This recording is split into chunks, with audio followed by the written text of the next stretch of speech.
You're live.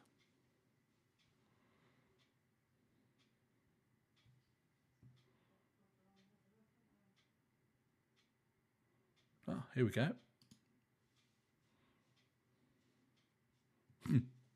Nobody here.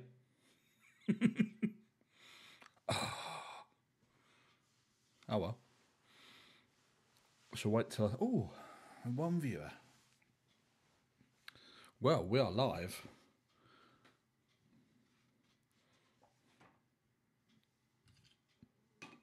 Wonder if Mum and Dad are watching. Well, I said, I wonder if Mum and Dad are watching. I'll have to watch my language.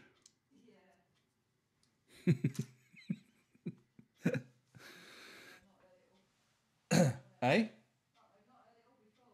No. No, not from me. Welcome to the live stream. We're back. Sunday, 1st March. Put my list of topics there. Oh, knocking everything flying there.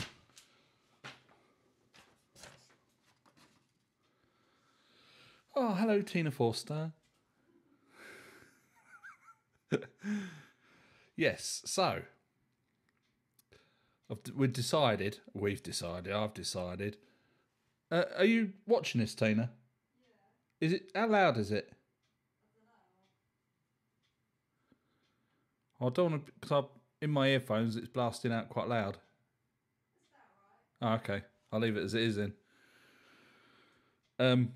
Yeah, I'll put a poll out to see how often I should do this. So we're going to do it once a month, because then I'll have the whole month to gather up some topics to talk about. Otherwise, I'm just talking random rubbish. And he said something else then. But, so that's the idea. I'm actually prepared this week. I've got a list of topics. If we get that far. Who knows? Don't know. Hang on.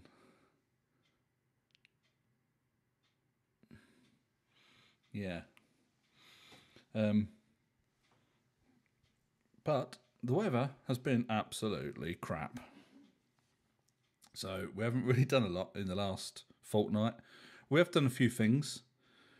You'll probably know from one of the videos I put out Friday. But obviously the week before I put a video out saying that the Range Rover had blown up. It hadn't blown up. It sounded like it might have done. So last weekend we went and picked it up, drove it home with no turbo. That was Friday's video. We was hoping to get out this week and try and fix it.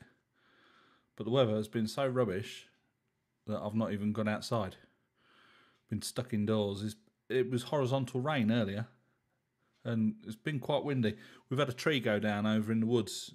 One of the neighbours' trees has come down. There's between us and the next door bit of woodland, there's a track. There's a tree come down. One of their trees gone across the track and it's landed in our woods. So it's pushed all the fence down. So that's a little job for Tina. I might have to go over with the digger and just lift the tree up so she can cut it.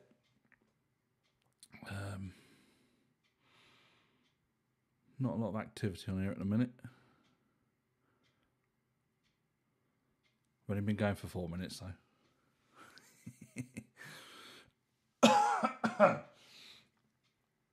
So yes, that's our outside. It's really echoing here tonight. Hang on. Is it echoing? Or is it just in these headphones? I think it might just be in these... It's not? I think it must be these headphones is picking it up.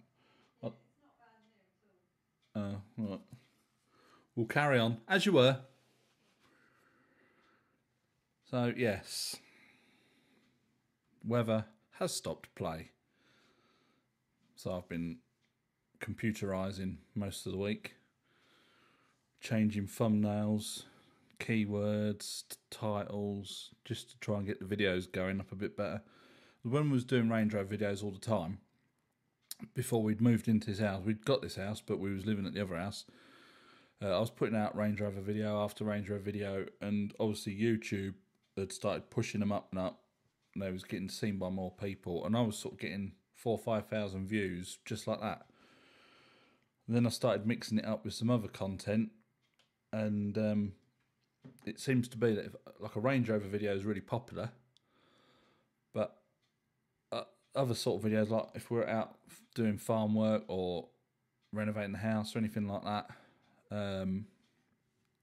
they don't get the views. So after a while, obviously your audience views go, the watch time goes down, audience retention goes down, so YouTube doesn't push the videos quite as hard, and then the Range Rover videos suffer. There you go, that's life, isn't it? It's a bit quiet on air tonight. I've got quite warm.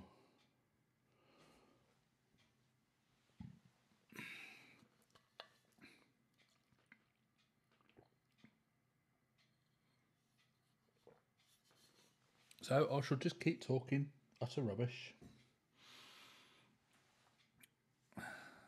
So the Range Rover broke down. I'll give you a rundown of what happened. We was driving along with the trailer, and almost at Mum and Dad's house, and there was this almighty bang. Oh, here we go. And Tina said, "Oh, we've had a blowout," but it wasn't all over the road or anything. And then I could hear air. I thought, "Oh, air suspension, great, all we need." But it didn't drop or anything. But it was a real loss of power. So I thought, the turbo hose has exploded, which it did exactly the same thing on the Audi. But the Audi did have a fault. The Audi, when I plugged in the code reader, it said turbo overboosting. So there is a fault on the Audi. I think with the Range Rover, it's 18. Is it 18 years old? Yeah, it's a 2002, so it's pretty old. I could reach down and get to the pipe, and the pipe was like really soft and squidgy. I couldn't feel where it had split, but when you revved it up, you could hear it all gushing out. So Dad gave Tina a lift home and got the other car. And I was going to go back during the week to find out what had gone wrong with it. But when I got home and I looked on the rave manual, the air box where the air filter goes is all part of the rocker cover. To get the rocker cover off, you've got to take the inlet manifold off, take the 6 injectors out, and then you can take the rocker cover off. And I thought, do you know what? I ain't doing that at Mum and Dad's. So we drove it home. It was a bit gutless, but you'll see from the video that we managed it.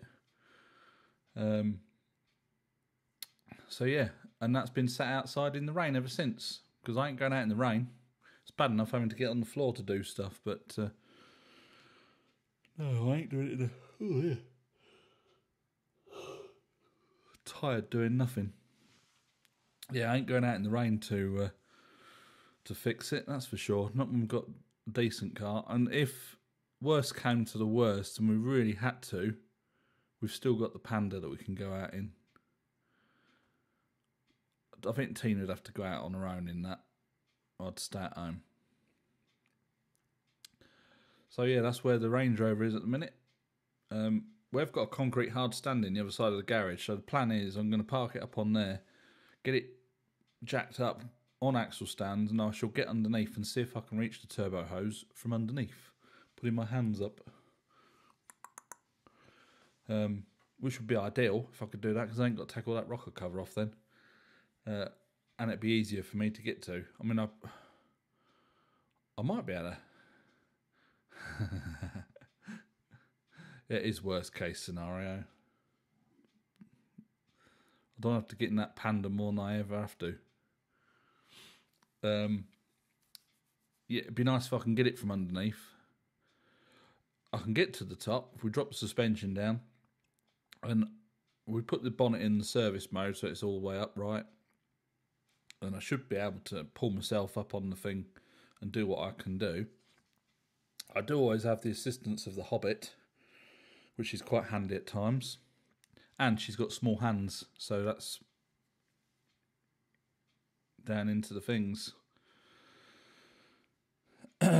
So we might be employing the assistance of the Hobbit, but we shall see.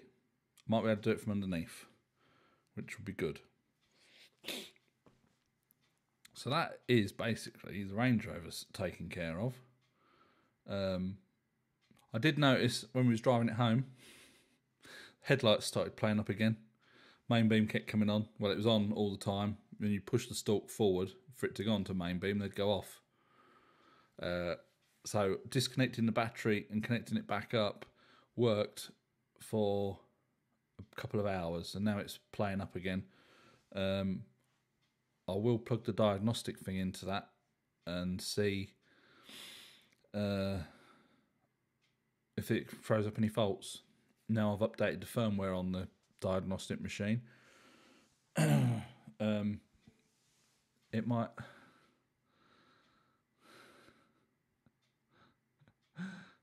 To boost your ratings, you need to find a ghost on your farm.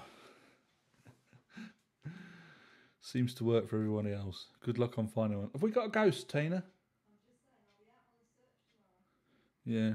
Well, Tina could run around with a sheet over her.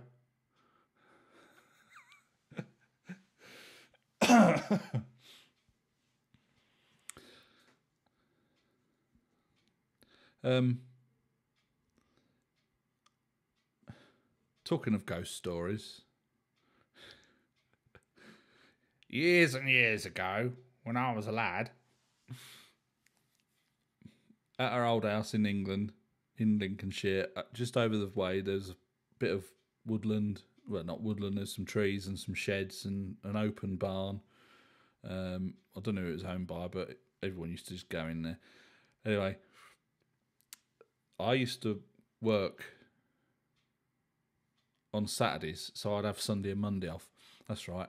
And one of my mates used to skive Mondays off of college. So, but all the other lads used to go to work, go to college on a Monday. This particular night was Halloween, and we set up a little surprise for them. And my dad helped out. He made like a cross.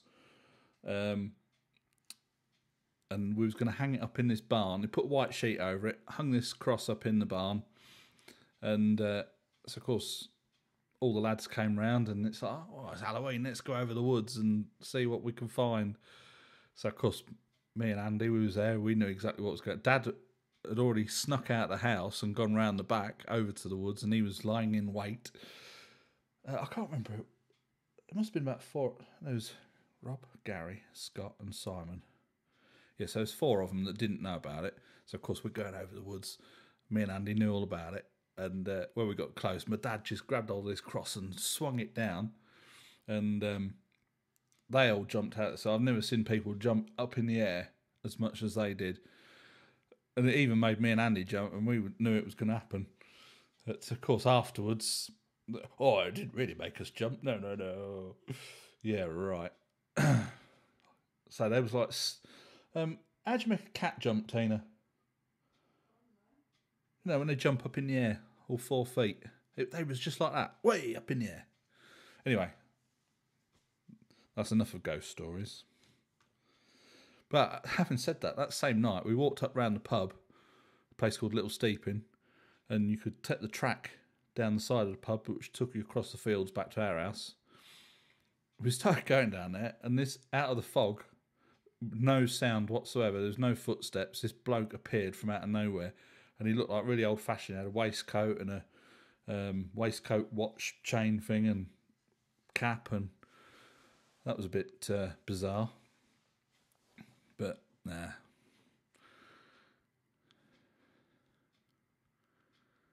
But no, don't think we've got one here, though.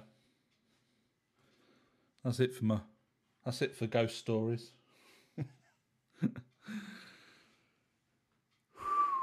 So, we've covered the Range Rover. Next on the list is the weather. It's been rubbish. Having said that, I did cover the weather in the Range Rover bit, didn't I? Yeah. But we got some future projects coming up, all of which we can't do until it stops bloody raining. I think Tina said that actually, was it Tuesday onwards or tomorrow? It starts getting a bit better at some point tomorrow. At some point tomorrow, it should start getting better. Let's check and see if it's still... Oh, she's going to check now, see what the weather's doing. So, project-wise, we've got the Range Rover to fix. So we need to fix the Range Rover so we can go back over and get the trailer. I'm hoping that'll just be that hose, because I can get a full set of hoses for about 90 quid. Hang on.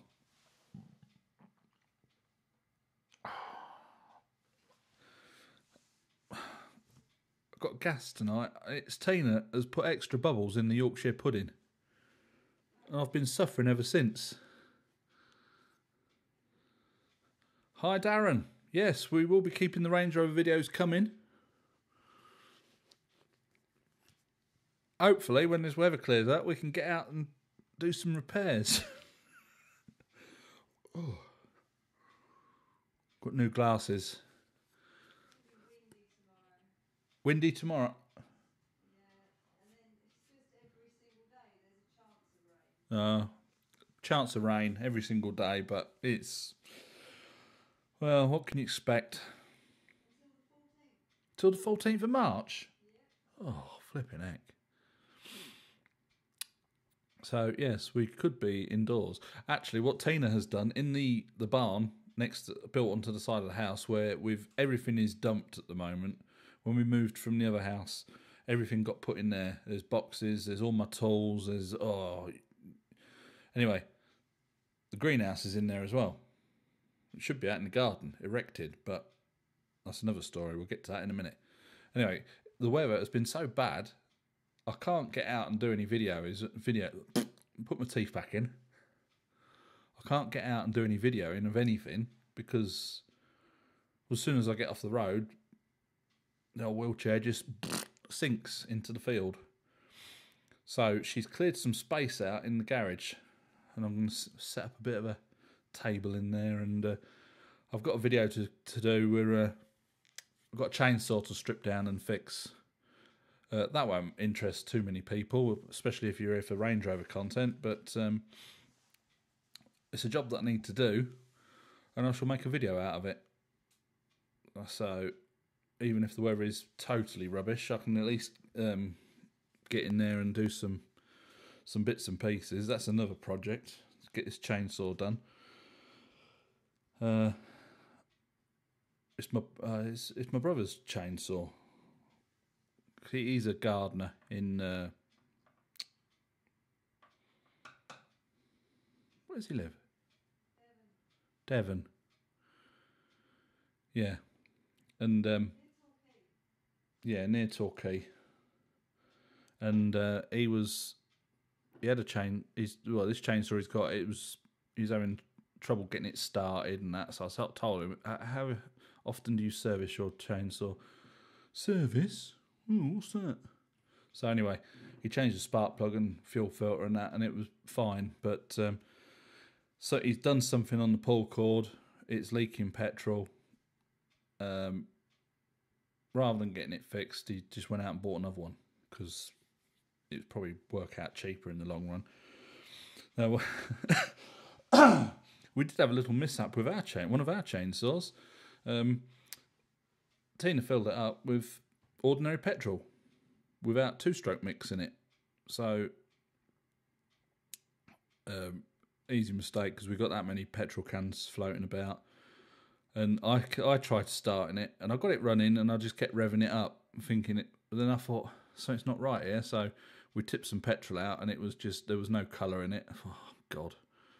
So I stripped it down, and the piston had scored the barrel. So I got the Husqvarna part number off the Husqvarna website, and they do a piston and cylinder kit, which comes with everything to change the piston and barrel basically. And he went into Devon Garden Machinery where he's got an account, and they said, "Oh no, just buy a new one." And I thought, well, if you can fix something yourself, a new chainsaw. We paid €600 for it, but I think they're just over £600 in the UK. There's a top-handled tree surgeon saw, and he could, with his discount, he got all the parts for £160. And they said, cheeky sods, they said, well, with your discount, the retail price should have been £240. He said, so you can charge him that bit extra. It's like, well, I suppose some families would do that, but no, he didn't. So I've changed it. I've changed all the bits. £160, job done. It's like a brand new chainsaw again. But I've got the know-how, the mechanical knowledge to be able to strip it down and build it back up again. Whereas my brother, not so much. He's intelligent enough, but not mechanically minded, I don't think. Well, he's practical. He does all the house up and stuff. Yeah, but some people just are mechanically minded and other people aren't. Natural beauty. Hello. So yeah, that'll be another video. I'll try and get that done tomorrow.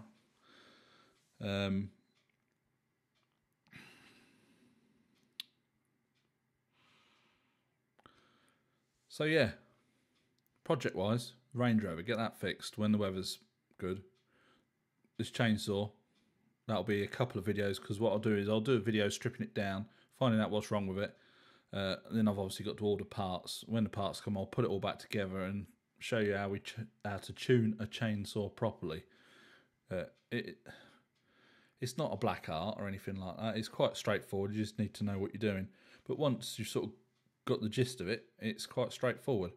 So that's another little project.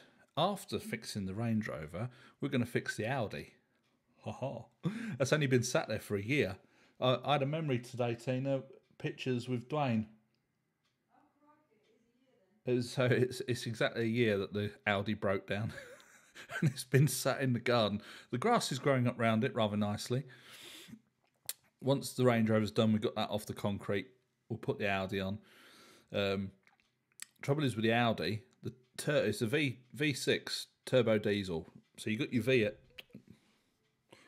engine, and the turbo sits right at the back in the middle of the V, and then the pipe comes off and goes down. And I think the intercooler is his left-hand drive, so it's the intercooler's on the driver's underneath the wing, at the front of the wing, behind the bumper, on the driver's side. So it'd be on the other side. The same thing happened on the Audi. The hose burst and total loss of power. But with the Audi, when it went, you should have seen the black smoke coming out of it. It went from like daytime to nighttime.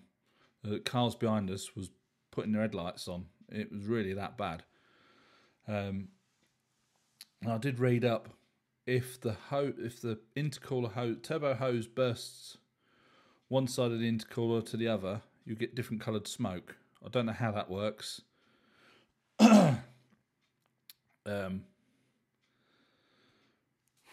But when the Range Rover went, didn't get any smoke.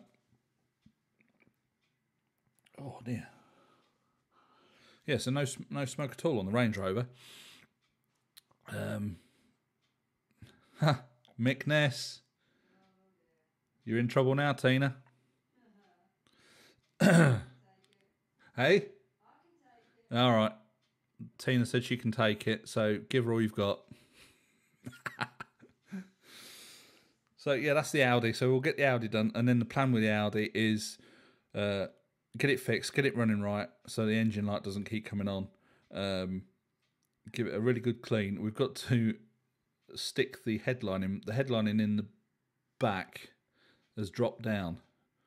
I've got some spray glue. We just pop the light out in the back of the car and spray some glue in and hold the headlining up. Give it a really, really good clean because there's moss growing on the windows and stuff like that. And put it up for sale. Get rid of that. Get some more money back in the pot. So that is the Audi. It's a bit neglected, sat there, poor old thing. It still looks alright. I mean, it's a nice car. Tina doesn't like it. No, we've not let her park on the concrete just yet.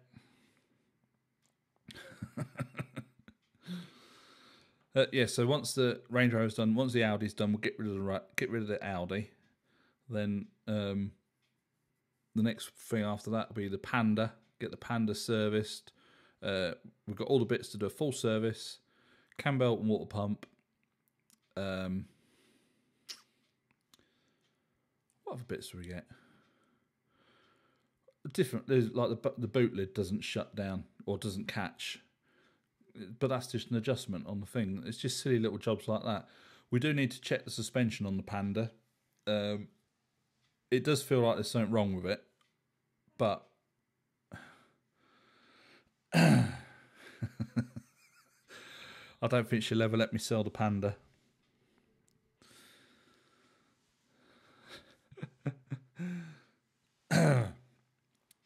Yeah, so we'll check the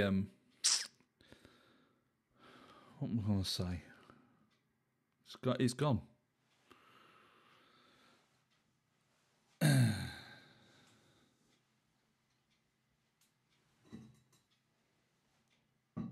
It'll come back to me in a minute. Yes, check the suspension, make sure it's all safe. Yeah, and then she start using it. We use it now, but it's not. We're just like, it's like with the cam belt. There's no history with the car, so I'd rather get the cam belt done. And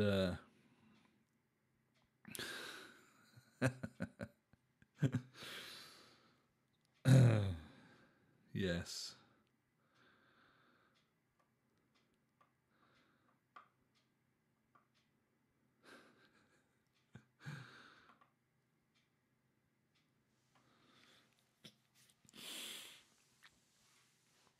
Anyway, so yeah, other projects is the workshop.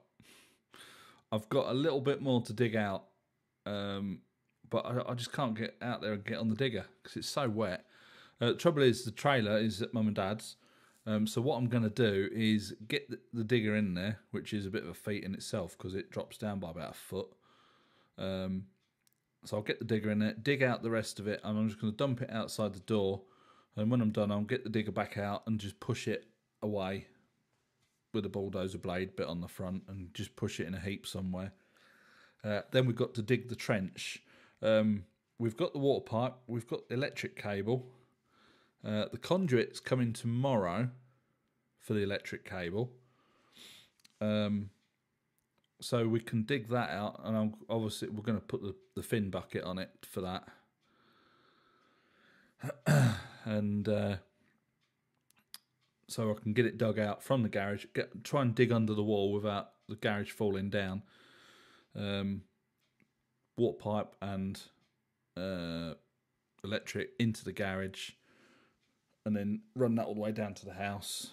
And when we get all the chalk coming, we can get the chalk in the garage, and then concrete, some bloody concrete.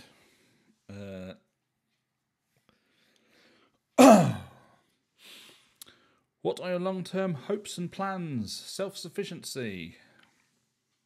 Yeah, we've got the vegetable plots dug out. We bought a greenhouse. It's quite a big bloody greenhouse as well. We put the base together, and I dug out because what I want to do is sink the base into the ground a little bit, so that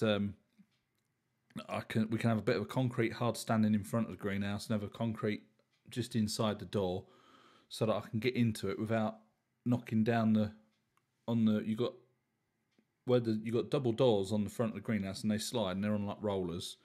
But I think there's like some bits of metal that sit up that the rollers sit on. So I'll have to, if that's slightly below the level of the concrete, I can just put a bit of wood down, go over it in the wheelchair, and it's not a problem then. But we got it all dug out. We got the base in, and I've got some big ground anchors that you screw in. And we was trying to do it. I've got a 3/4 inch drive socket set with a big socket, and that fits on top of the turny in thing, ground anchor. That's it.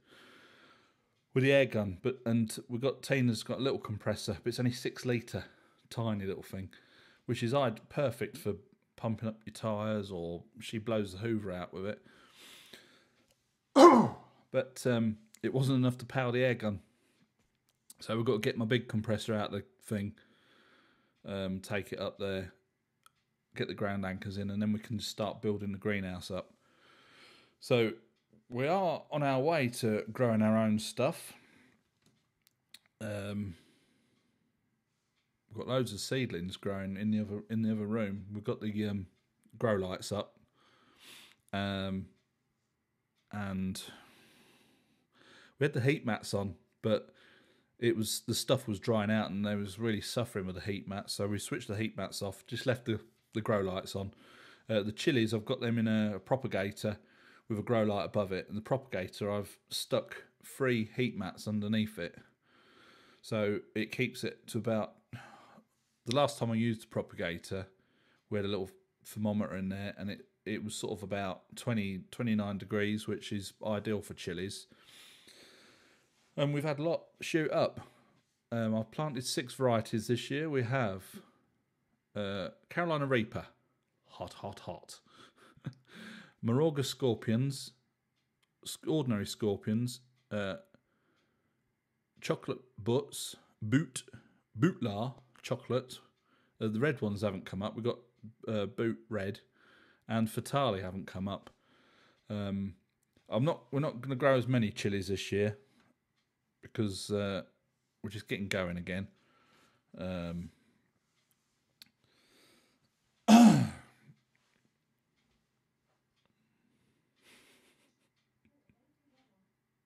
Hey?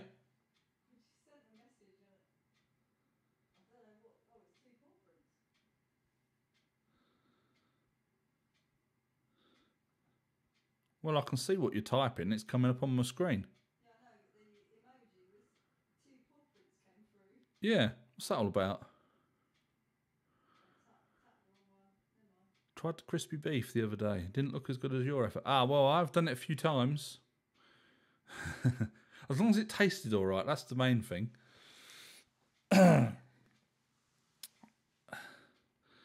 Oh, I forgot where I was getting to now. What was I talking about? Oh, self-sufficient with the chilies.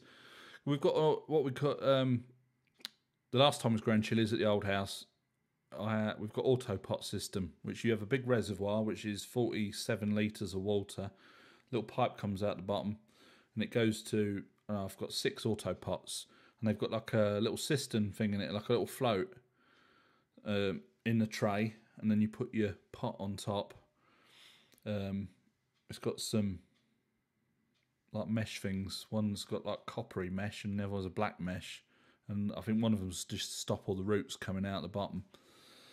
And then I put like clay pebbles in the auto pot and then compost. Some people do all sorts of mixes and weird things, but it worked for us.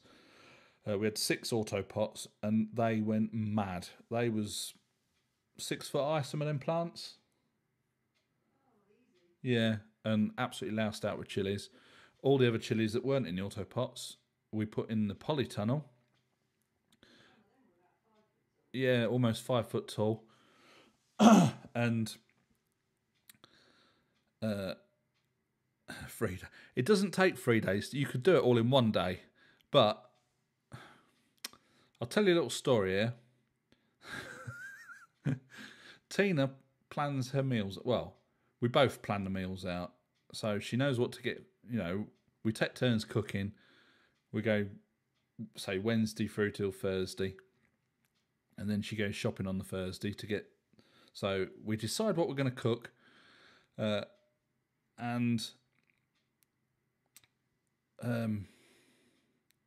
Yeah, so I started that 2 days before we was having it. It does work if you soak the beef in the water with the salt. The longer you do it, the better, obviously. So I left it in there overnight. The next day, I did the batter for the beef, and then put that in the fridge overnight. And then the third day was the day that we was having that meal. That's the only reason I did it over 3 days. You can do it all in the same afternoon if you want, but yeah.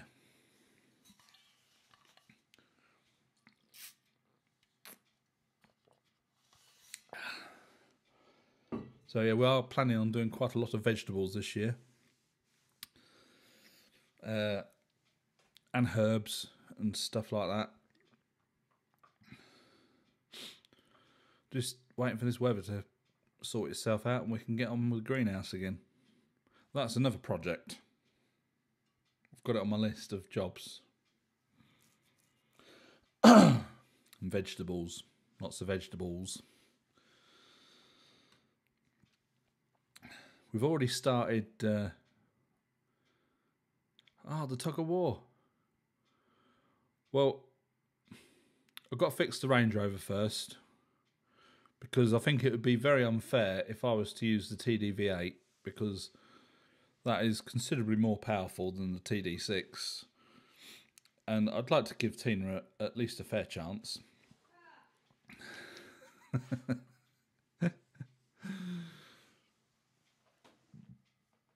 Oh dear.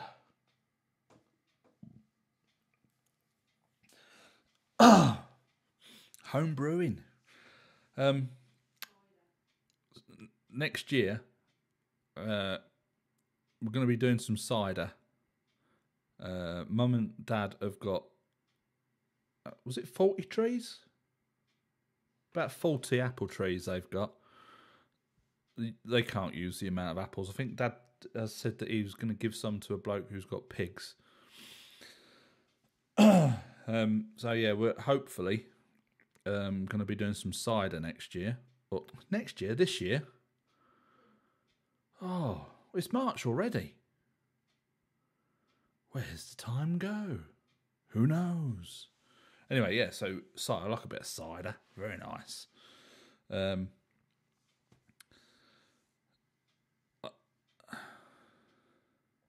don't know when we did it now. A couple of weeks ago, we put out the video about growing the mushrooms. They're all sitting in the woods. Hopefully the oyster mushrooms, we should get some of those this year. But the shiitake mushrooms, you can take up to a couple of years for them to grow.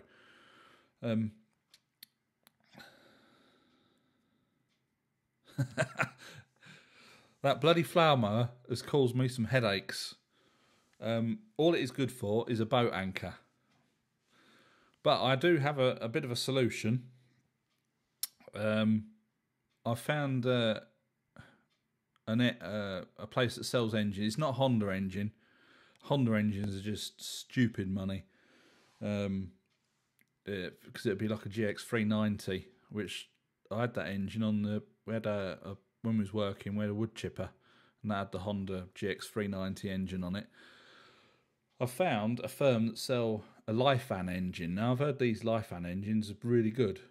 And this particular one, it actually says on the write-up that the engine has been modified and strengthened to replace these cheap Chinese copies. Well, I think Lifan is probably Chinese, but it's obviously, they get really good reviews. I don't know if it's Chinese or not. It might be somewhere else. No, the Panda's not got enough power for that. Yeah, so this particular engine, it's got a strengthened crankcase. I've got to sneeze. And the exhaust is all strengthened, and the fuel tank, which broke off our old one, that's all mounted on rubber mounts so it doesn't vibrate loose. It's obviously a problem with these engines. Honda don't seem to have the trouble, because when we had that chipper, never ever went wrong. The only thing I did have to do with the chipper is always turn the petrol off. And I made that mistake once. When I brought it, I went to the UK to buy the chipper, towed it back over here, and somebody came to where I was staying at my sister's house. Somebody came to drop some stuff off for me to bring back to France, and I was showing him the chipper, and then I forgot to turn the petrol back off. So of course, drive all the way through France, get back home. Tina comes out, and I said, "Oh, we'll put it all together, and I'll show you how it works." Turn the key, nothing. Engine locked up, absolutely solid. I was like, "Oh, that's not good." Brand new chipper. Oh, it had half an hour on the clock. So what had happened was, obviously, the fuel had gone through the carburetor and filled up the crankcase, and it just hydraulicked. And so I just drained the oil, put fresh oil in it, and every time we wasn't using it, switched the petrol off and never had a problem again. That engine was perfect. Used to start first time every time. This engine starts, but it's just rattled itself to bits. But this Lifan engine, it actually states in the description that it is strengthened so that we hopefully won't have that problem. And the whole thing with the electric start and everything was 300 quid, which you don't really want to be spending that sort of money after buying the flower mower in the first place. But it's worth absolutely nothing at the moment because it doesn't really work. Oil's peeing out everywhere, and so I've got a few welding jobs to do on it. It looks like he wants to pimp your Panda, Tina. Yeah, pimp it. Wide body kit, wheel spacers, and a suspension lift. Christ, that'd look something, wouldn't it?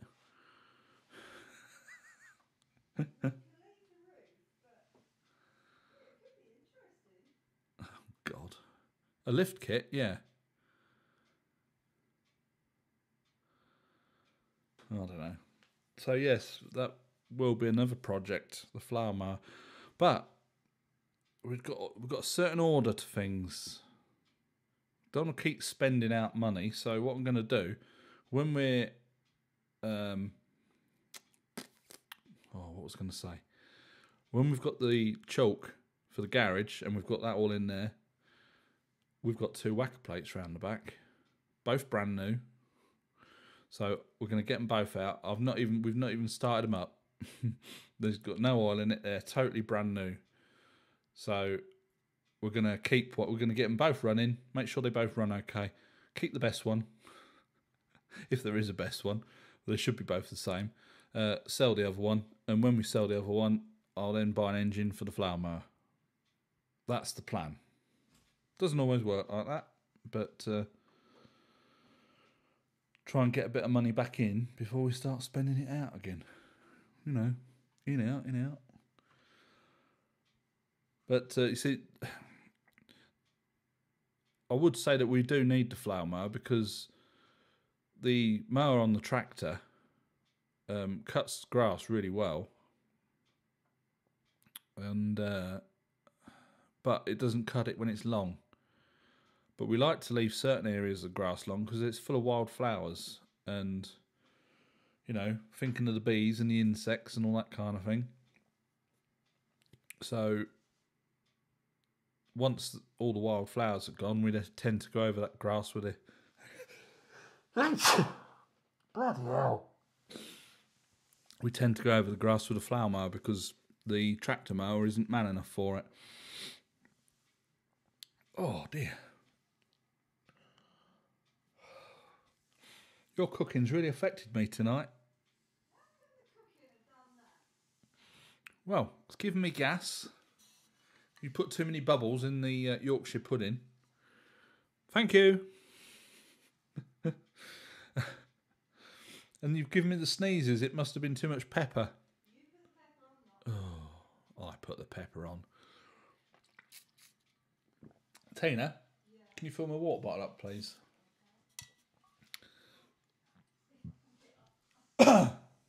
You what? If I can get up. Here comes the Hobbit. Hang on. Let me go on to... You're on candid camera. Smile. I'm smiling. Christ, that wasn't a smile. That was a bloody grimace.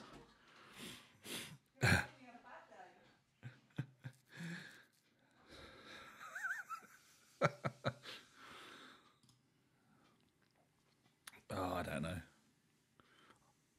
Yet again, you see over my shoulder, over that shoulder. Oh, look. Yeah, she is short. Yeah, she's only about 4 foot. On a good day. How much? 5'6.5". 5'6.5". That's no. Get out of it.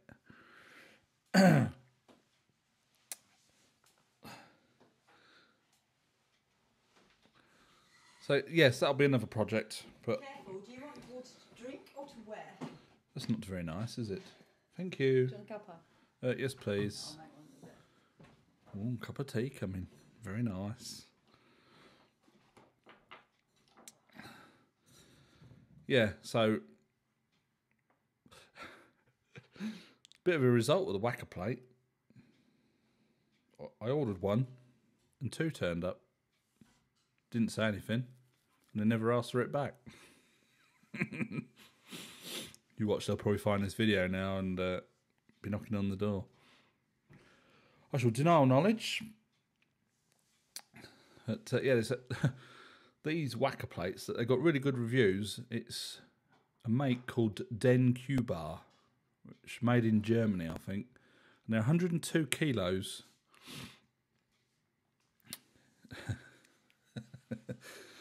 Yeah, it is quite big bottle. I suppose if I hold it up there, it's nearly as big as she was.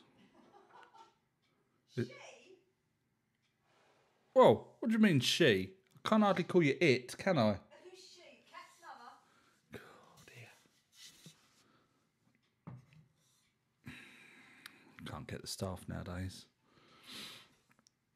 So I think we've been through the list of projects that we've got on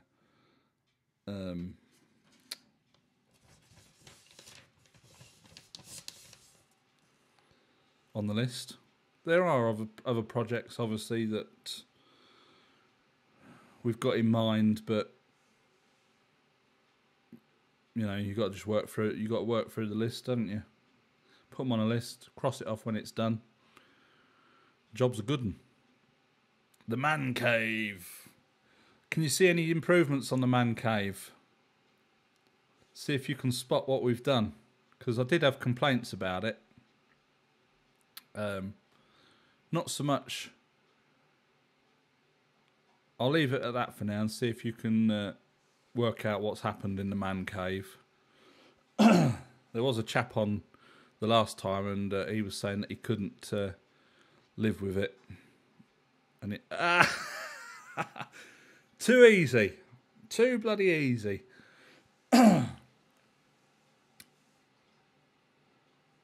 He spotted monkey. Yeah, Tina hung him up on the wire. I can't remember what his name was now, but he said he'd have to come round and fix it for us because it was bugging him. So Tina she said, "Oh, I'll have to hang something on that."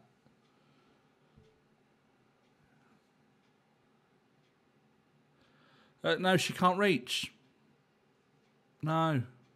She got the paint out the other day and could only get halfway up them, so I said, "Oh, don't worry," I said, "I can't be doing with half of them painted."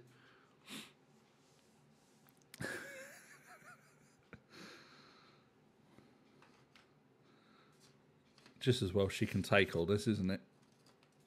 Yeah. What do you mean, yeah? I can see you.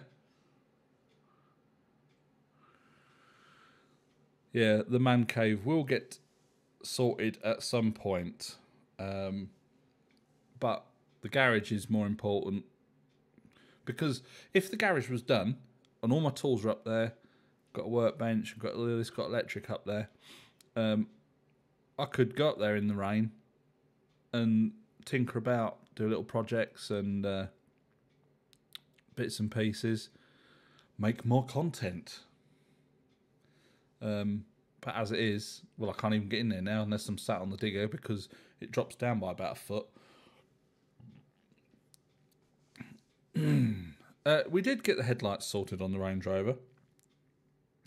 However, when it broke down the other day and we went back to Mum and Dad's to pick it up, I noticed that the main beam headlights were back on again. So I'm going to... The thing's been parked up for a week because it's been absolutely crap weather. So I'm going to plug the diagnostics in because I've updated the firmware on the diagnostics and it might communicate with the headlights, whereas before it wasn't. It just said link error. So it did fix it when we disconnected the battery, let it all calm down 10 minutes, put the battery back on. It did work, but driving it back from Mum and Dad's, I noticed that they was back on again. So a bit more investigating, but we need to fix this turbo hose first. That's more important, and then go back and get the trailer because we haven't got a tow bar on the TD V8, and I don't know whether to put one on it or not.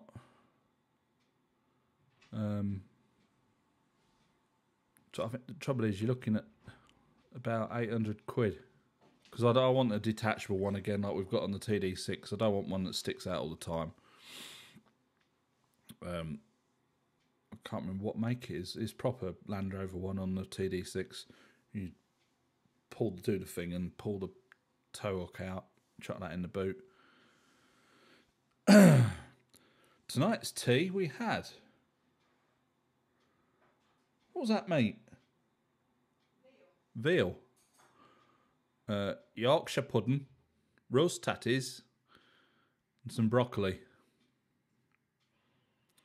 Dry chicken. You need plenty of gravy on that.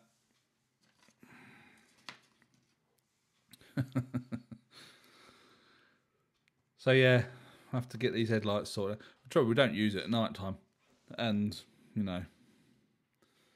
we will get it sorted. We'll find out what's wrong with it. I'm hoping that this I've updated the firmware on the machine. It'll connect up with the headlight module or whatever it was trying to do. I think it actually had it on there. It was left hand xenon headlight and right hand xenon headlight. Thank you, Tina. You're very welcome. Well, we give the dogs any leftovers and stuff. They'll never choke on anything we give them. Bish, bash, bosh, straight down the hole. It's gone. Doesn't even touch the sides with Ludo. Flipping heck.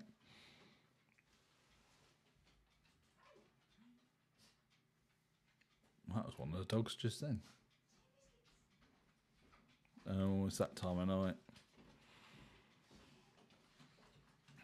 Tea and biscuits. Notice I don't get any bloody biscuits. I've got a cup of tea in my Ben's Garage mug, which are available through the website, bensgarage.org.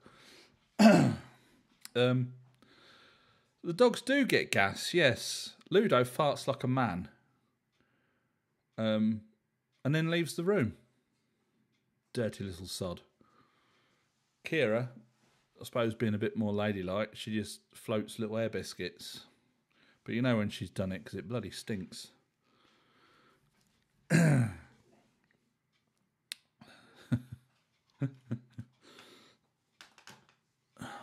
heck. Got new glasses. Went to have her eyes tested. Opticians in France. Actually, it wasn't too bad. Tina phoned up in October, and they said yes, you can have an appointment in January. They phoned up and says no, we're going to have to do you in February. So beginning of February, we went to the optician, had our eyes tested, got a prescription.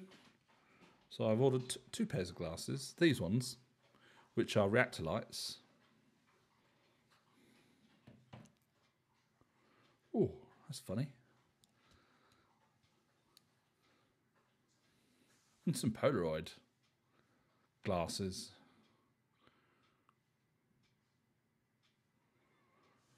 Got these from that firm that's always advertising on Facebook. I don't know if anyone else sees the adverts, but glasses to you.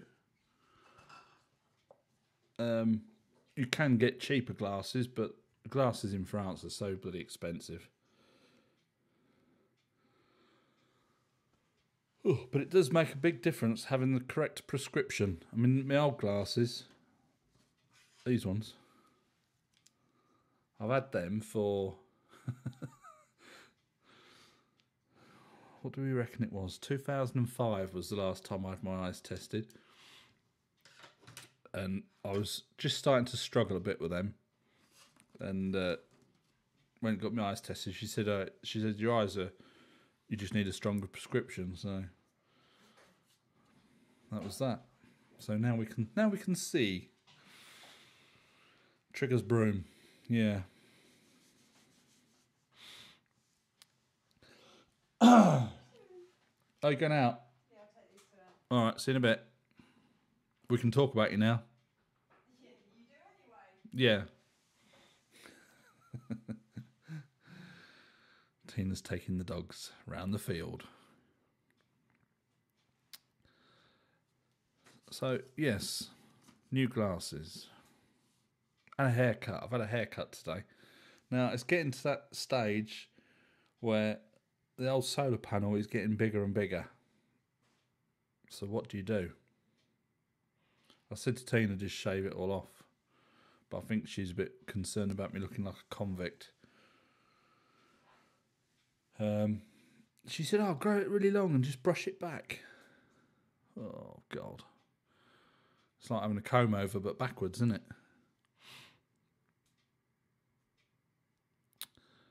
it? No, I cut the grass the other day, so it's quite short. It only comes up to her chin at the moment.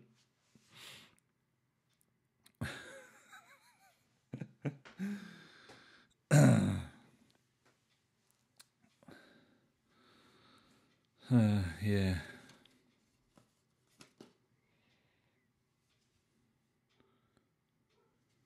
Oh, dogs are barking. They've obviously seen something.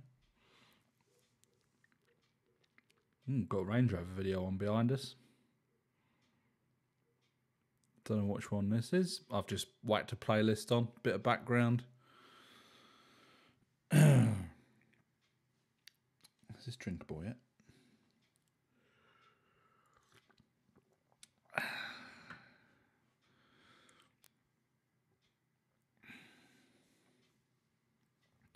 So that's pretty much. Which welder type do you prefer? Well, I've got a MIG welder and I've got a couple of arc welders.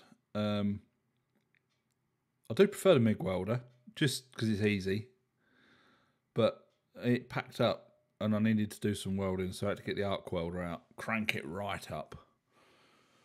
And it's when I got the grapple for the mini digger, I had to weld a thing on so that the arm you can put a pin through it, but the bracket had to be welded onto the arm of the thing. Well, I did that with the stick welder. It's not pretty, but it does the job. But yeah, I've got a nice. It's an old MIG welder. Trouble is, I didn't know where to get any gas from at the time, so I've got flux cord wire in it, which is bloody awful. But up in Limoges, there's a welding or a metal shop where you can buy all the metal and they do all the tools as well: welders, bandsaws, lathes. I'd like a lathe actually; it'd be quite nice. Don't know what I'd do with it, but it'd be nice to have one in the workshop.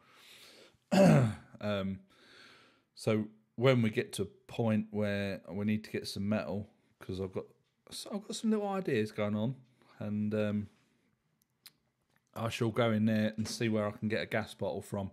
I might be able to get them up the road where we get the gas bottles for the cooker. I don't know, because obviously garages get them, and it's got all the proper regulator on the welder and everything. I'm not sure about the hobby gas because I've used one of them before.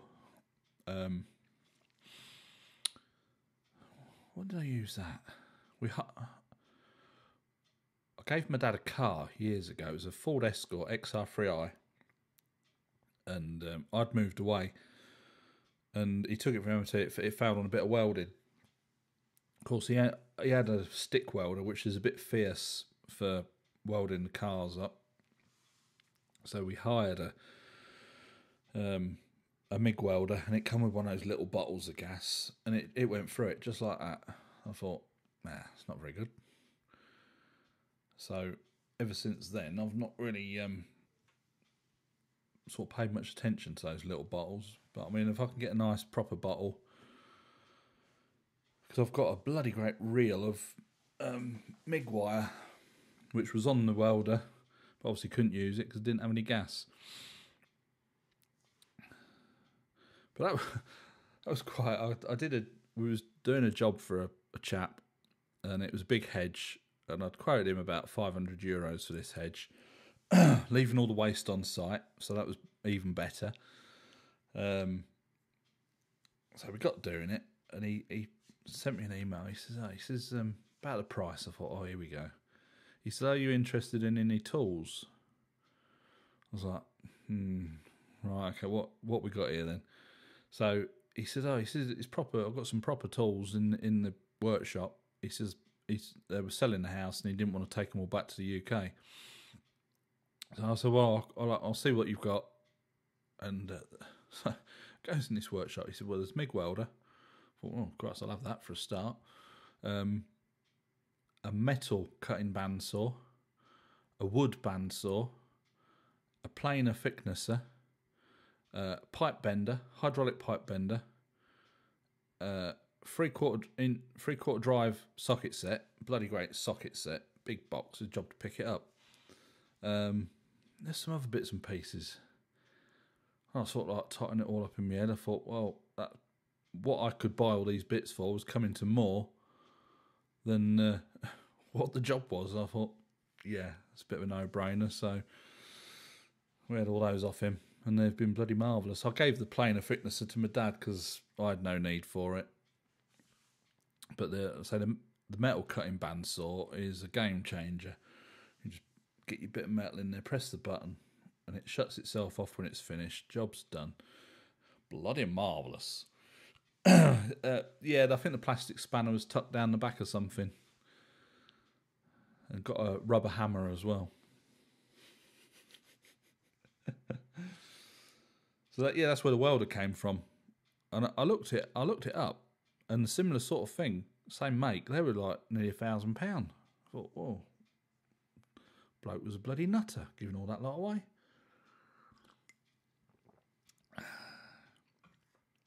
I think the wood cutting bandsaw was £300.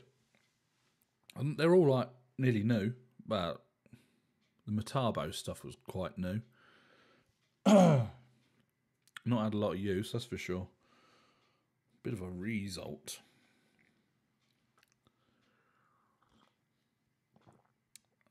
So yeah, it would be really nice when we get the garage done in the workshop, and I can get all my tools out. There's nothing worse than not knowing where stuff is.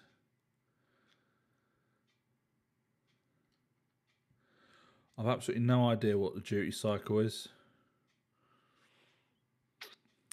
No idea whatsoever. But it did pack up when I needed it most. So I ordered. It was the trigger and gun and everything. It wasn't working properly, so I've ordered. I've got all the new bits. The welder's tucked in the back of the garage and in the back of the shed now, so hence the reason I'm using the stick welder to weld up the other stuff. And then of course we got that out, and that bust as well. The little bloody lever that on the handle, push the lever, put the stick in. The lever had bust, so I stick a little screwdriver in, put the rod in, take the screwdriver out, and off you go. Not ideal. But I've got another stick welder somewhere, an arc welder, should we say, and that has got a bloke gave it to me. I do all right for tools. people, oh, is this any good to you? Yeah, I'll take it. I've had no end of stuff like that. Sold most of it, but bloke was doing a job, and the bloke had all these tools in the garage, and once they find out you're a mechanic, we was gardening. That was what we was doing over here. When they find out you're a mechanic as well, oh, you couldn't just have a look at this. And anyway, I had this like a Allen Scythe thing, self-powered. But somebody had been messing about with it and buggered it up, and they put the belts on wrong, and it wouldn't drive properly. So I fixed it all up, took it back to him, and he had this bloody great chainsaw in his garage. I'd never seen anything so big in all my life. It was only a 25-inch bar on it, but the engine was like this. It was a 1965 Solo, made in West Germany, and it weighed 12 kilos, this bloody chainsaw, 100cc, about 2 horsepower, bloody thing. So I got it running and sold it. There's no chain breaker on it, and if it was so dangerous, it was unbelievable.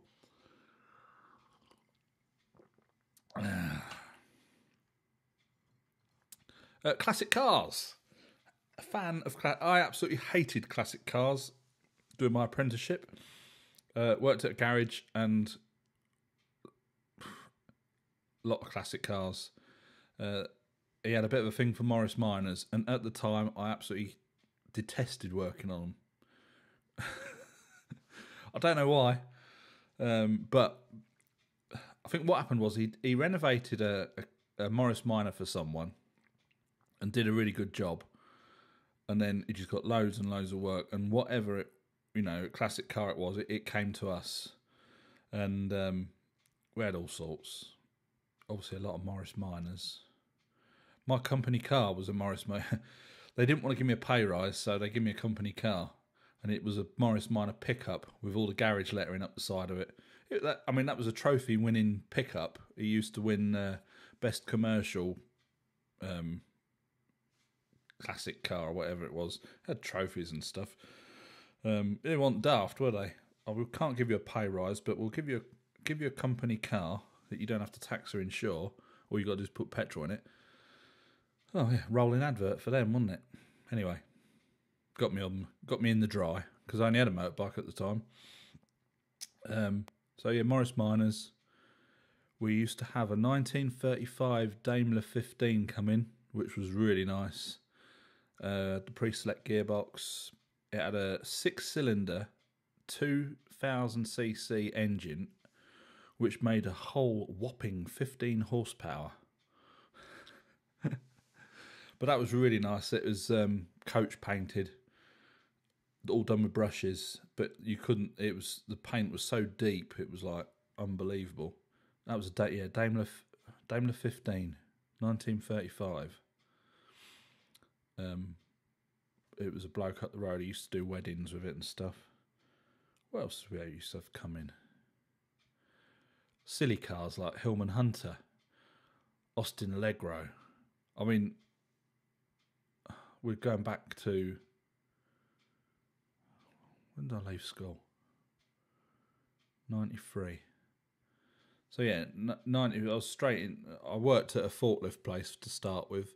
All they ever got me doing was cleaning the toilets, and it was on a YT scheme. And when the YT people came out, they kept saying, "Well, he's not very enthusiastic." And they said so to me. They says, "Well, you're not very enthusiastic." They keep telling us. So, well, would you get enthusiastic about cleaning toilets? No. Well, there you go. So anyway, I got this other job at this garage just up the road from the house.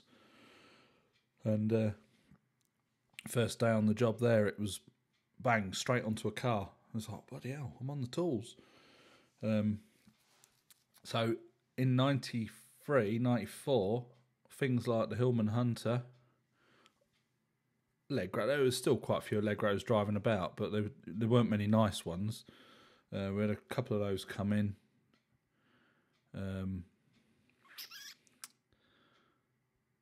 What else?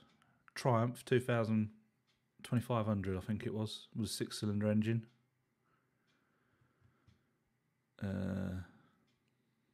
He was a dodgy player. He had He had a Bentley, absolutely rotten as a pear, but it had a really desirable number plate. And I don't know what the rules and regulations with number plates are now, but to take a number plate off a car at the time, it had to have an MOT on it. And this car had been off the road for years. I mean, you could sit in it and put your feet on the floor outside, not in the car. And that's right, he had to take it to Lincoln to get it inspected by the DVLA. So I had to go down there with the boss's wife, hook this Bentley up. It was a proper old Bentley, running boards. And what we was going to do, he'd got the body shell for a 2-seater racing Bentley. It wasn't like the blower Bentleys, because it was a proper racing one. It had like a real domed back on it. And we had all the bits and pieces at the garage. So what he wanted to do was take this Bentley, get it inspected so that he could take the number plate off and sell the number plate, because apparently it was worth a lot of money. But anyway, apparently he'd got an MOT, obviously in the pub somewhere. So I went down there, hooked this Bentley up to the breakdown truck, and the boss's wife took it to Lincoln with him. The whole lot got impounded. Because there's no way it should have had an MOT. Absolutely no way. But they, in the end, I think they let the boss's wife leave with the truck, and they kept his car. We did have it at the yard for a long time, because what he was going to do was take the body off the chassis, shorten the chassis a little bit, because it was like a Bentley. I don't know if they called it a Bentley limousine, but it was a big long thing, running boards and real old fashioned. Anyway, we had it at the yard, because what we was going to do was, say, take the body off, scrap the body, and put this racing body on and make it, because it had all like the Bentley running gear and engine and everything. But I think he ran out of money and it disappeared. But yeah, we used to have a Vauxhall Royale. You don't see many of them. That was a 2.8 straight 6. It's the same as an Opel Monza. The bloke who owned that had the Daimler 15. That was quite a nice car. A big old bulky thing. Yeah, oblong steering wheel. You had to be careful with the older Allegros. If you jacked them up with the doors open, it used to twist.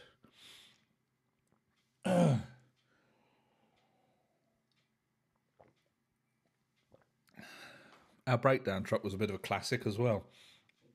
We had a Ford A series with a Harvey Frost hand crane on the back.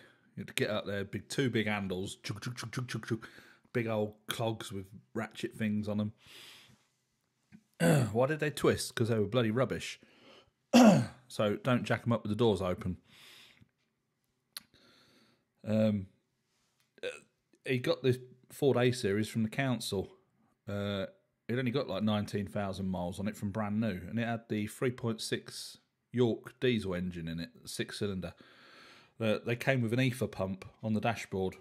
For some reason that had been taken off, and it would not start without a squirt of Easy Start. You'd have to unlock it, pop the bonnet, go round, used to spray it in the air filter, 1 potato, 2 potato, 3 potato, 4, run round, foot on the clutch, crank it over. It would fire up. 2 cylinders, 3 cylinders, 4 cylinders, 5 cylinders. 6 cylinders. The yard would be full of smoke. Once it was running, it was perfect. But that bit the dust. It was only a job getting parts for it. So he replaced it with what was it? A bloody LDV 400. And had some bloody silly spec lift put on the back, and it was bloody gutless wonder. But having said that, you probably the Ford A series with the Harvey Frost thing. What you used to do is you used to crank the thing so that the two pulleys came down on the back, and it had like a big metal bar across, and you'd hook chains round the bottom arms, connect it back up onto the metal frame, start winding the handles up, and as it started coming up, we used to have to we had 2 seat cushions at the back of a car. Used to lay one down on the bottom and then lay one up the front so that the chains didn't come up and damage the bumper. And then once you'd got the car lifted off the floor, there was like a little triangle that came down and you dropped a pin through it and that held it all in place.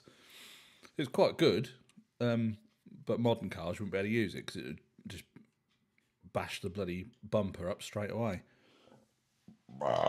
Pardon me. I don't know what Tina's done to me tonight.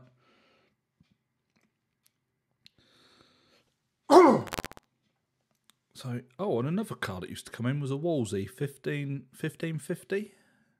Was that right? 1550. That was a bit of a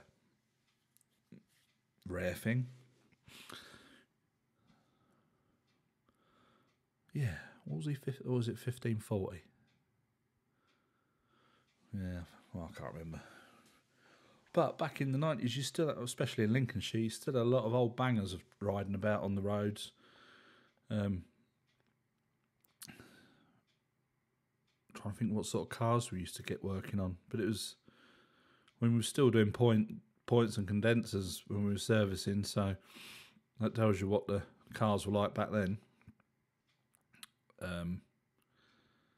Maxis, bloody Maxi. Deary me. I mean, my first car was a Mark II Escort.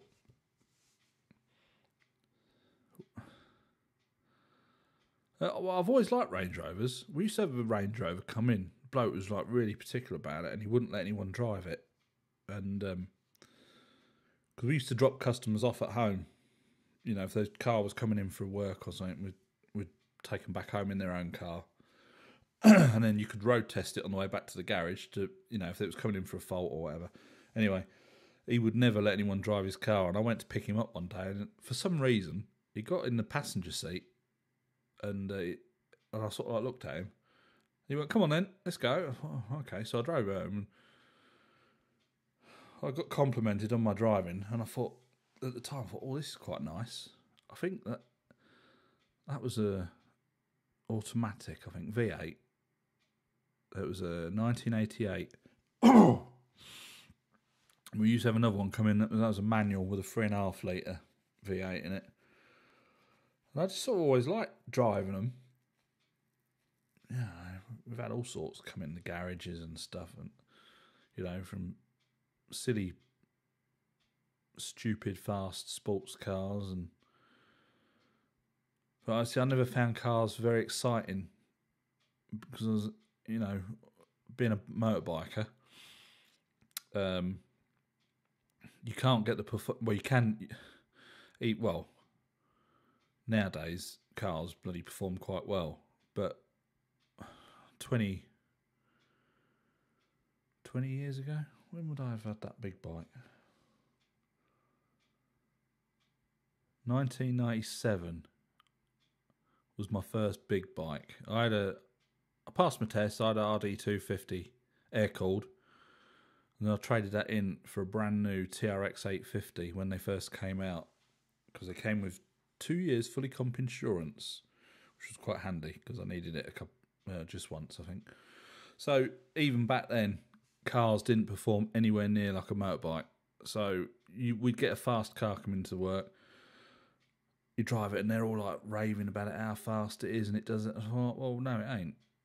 You know, when you're on a motorbike and you can get to 60 in like 3.5 seconds. I mean, the last big bike I had was a CBR 1000RR Fireblade. They state that you can get 0 to 60 in 2.8 seconds if you can hang on. There's not many cars that'll do that. I think the new Teslas might do, but so yeah, I was never really into cars like that. But I always liked Range Rovers. There's something about them, even the old ones. Just driving them, I don't know what it is, but they feel like, obviously you sat higher up, you've got a good view of the road. they're not racing cars. You can't really throw them around. Even well, the TD8's not bad because I think it's got that adaptive suspension on it. The TD6 hasn't. That goes like this. Having said that, the TD6 has actually got highway mode, so when you get up to 50 mile an hour for more than 30 seconds, I think it is, it drops by 20 mil.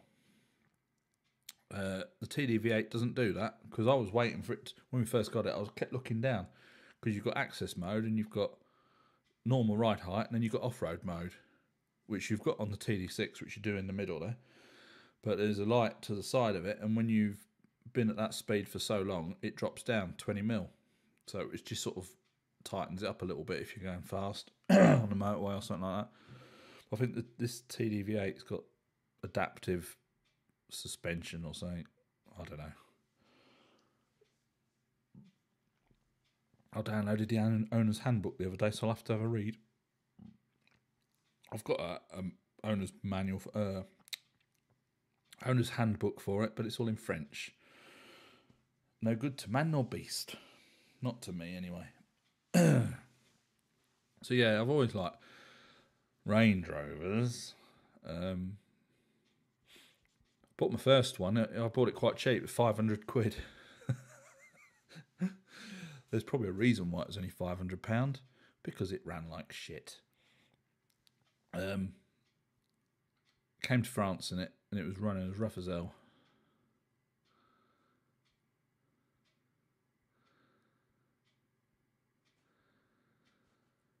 As an amateur tinkerer, thinking about replacing an O2 sensor. Is it plug and play, or is it something I should try and do?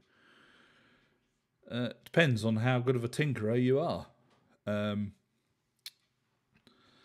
If it comes out easy and the wire and the plug's all easy to get to, go for it. If it's put a warning light on, engine management light or something like that, you might need something to clear the code. If you haven't got a diagnostic tool. And it does depend on where it is. Some cars it's quite easy to get to, the O2 sensor. I don't know if the cars are still like it, but you used to have two. You used to have one in front of the cat and one behind it on some. I'm not sure about all of them. Some of them might just be one in front of the cat. Yeah, but I mean, if it's easy to get to and it comes undone easy, then I would do it myself.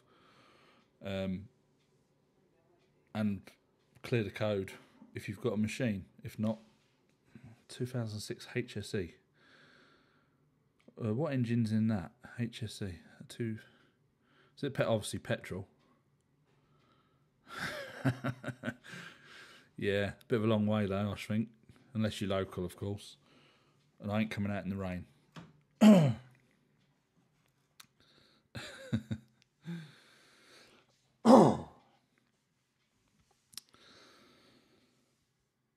Yeah, that first Range Rover I had, it was a 3.9 Vogue SE, old shape, obviously. Used to drive fine when it was cold. Gets up to temperature, and it used to oh shit. Anyway, around the corner from where I worked was a Land Rover Specialist, BMW engine. Yeah, is that the 4.4? I took it around to his Land Rover Specialist, who'd worked, he's a Land Rover technician most of his life, and he was messing about with it. And he kept, every time I went round, he said, I need to get a new ECU for it. Oh, God. Bearing in mind, this was like a couple of weeks before we come into France for a holiday. I was bringing my mum back out here, and my brother, and quickly sourced an ECU. He put that on, went back round it. No, it's still not working. I think it's this airflow sensor. Oh, God, get one of them. Did that, and he was messing about. The O2 sensor should be in the exhaust. Not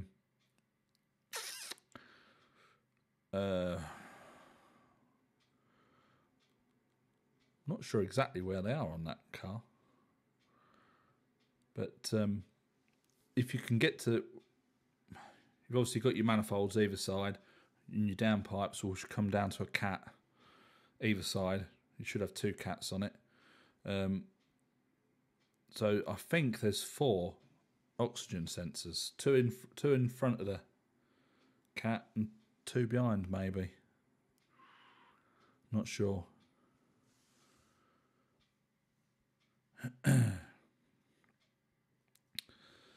Yeah, so we ended up coming to France with the fault still on the Range Rover. I filled it up in Peterborough. I might have said this story once before.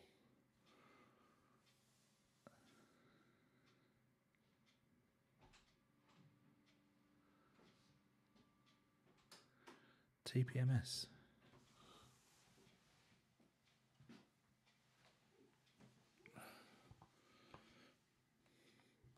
I'll have a look. Don't know what TPMS is.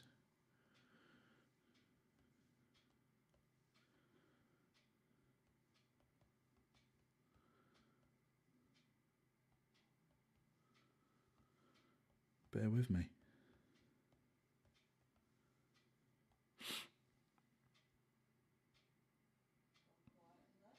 Eh?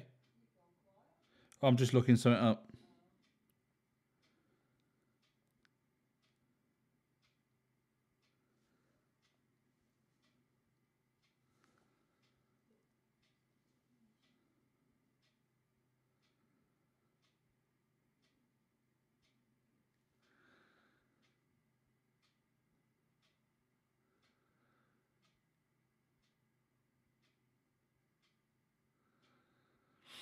TPMS, of course, dipstick.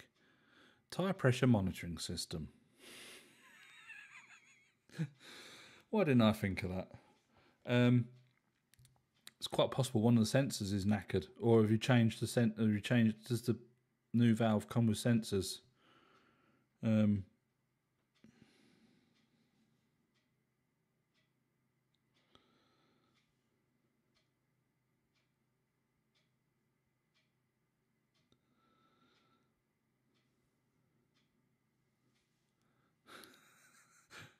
It's my bad. Oh, get out of it.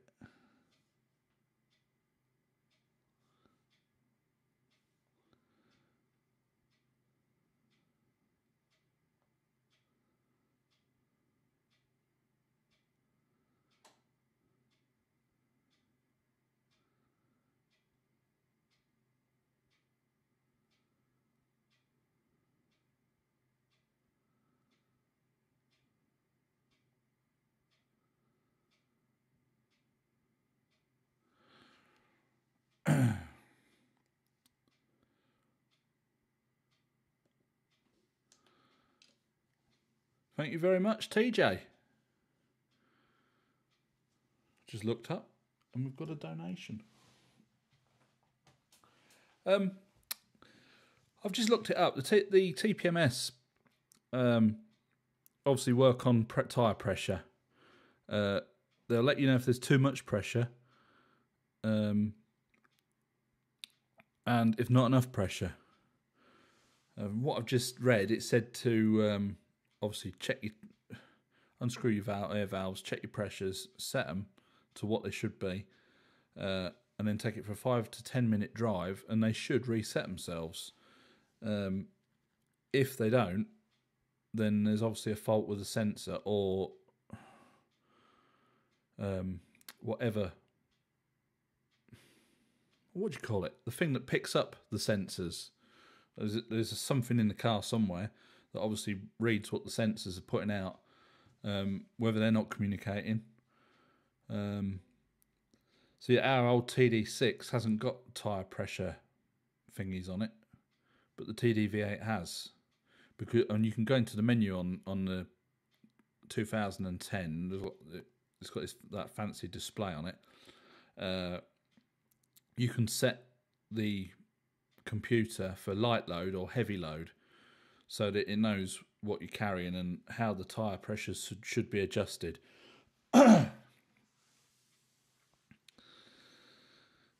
Yeah, I'm not sure how much money they are. Having said that, On the TD6, when we got it, somebody put these chrome valve covers on it, and we wanted to pump the tyres up. It was stuck, so I put a socket on it and twisted the bloody valve clean off. Bang, tyre goes down, and we was due to come over to this house.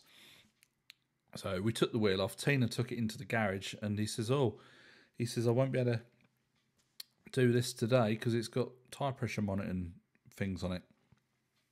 But the car hasn't actually got a monitoring system on the car. So I think the wheels that are on it are from a later car, because the wheels have got the sensors on them. But so we said, no, just stick an ordinary valve in it for that one. But obviously on the TDV8, that's got it. Yeah, so I don't know what about that one. You said the mechanics tried to clear it with the car soft. Did he actually read for any codes? I'm guessing they probably have done. But, yeah. Let's have a splash of water. Yeah, back to that no code showing. I suppose... I don't know about that one. I'd have to plug our car soft into the TDV8 and see how much of the system I could get into. I don't suppose the car soft or any diagnostic thing will only be able to read the systems that are actually on the car. Whether, because the sensors are separate in each wheel, that might not be communicating. But then, if there was a problem, and obviously the light's on, you would think that the diagnostic machine would pick up a fault if it wasn't connecting with the sensors, if that makes any sense.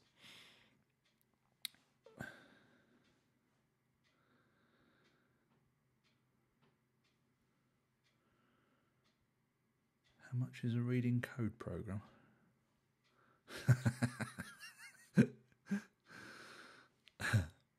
Yes. I don't know if you watch on YouTube old Mr. Nutjob, who had the Range Rover.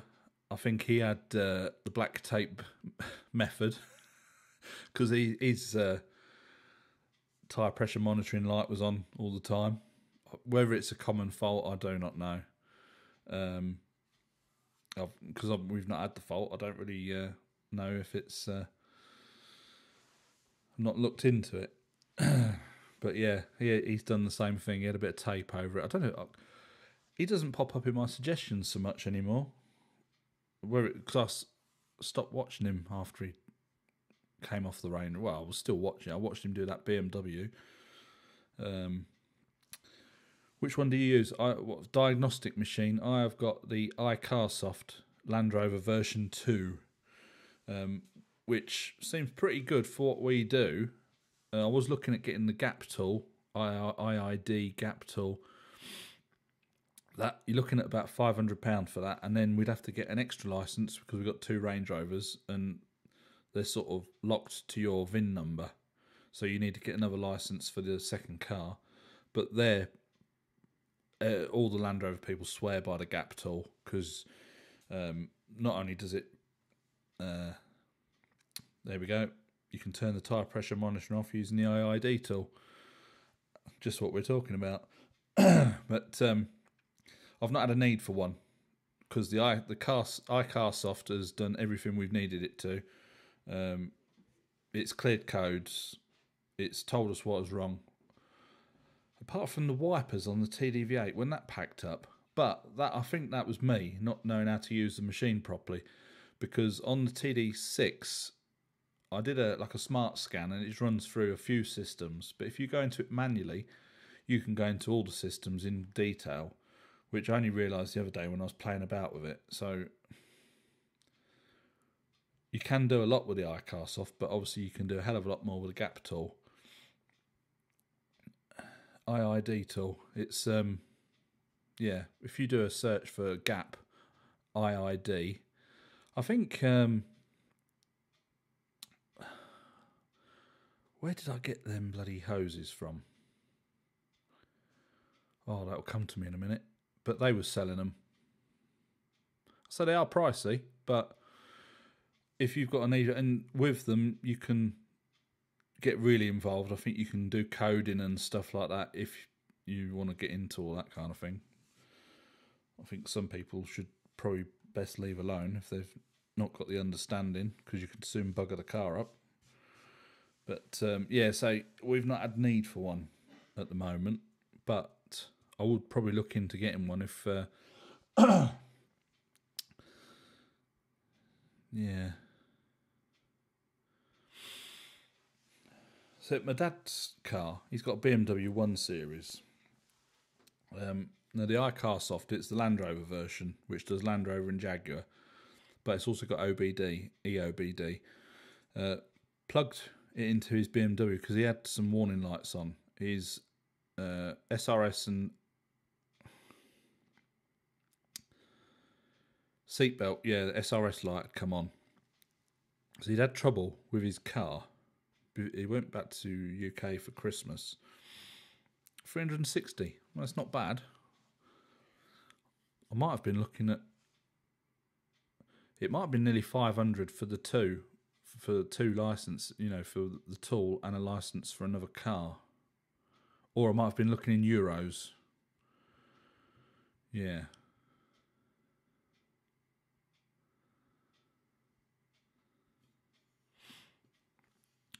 No problem. We aim to please. Yeah, and so, his battery had gone before he went, so he quickly ran to the shops. They fitted a new battery. All was fine. He got to England and it started playing up.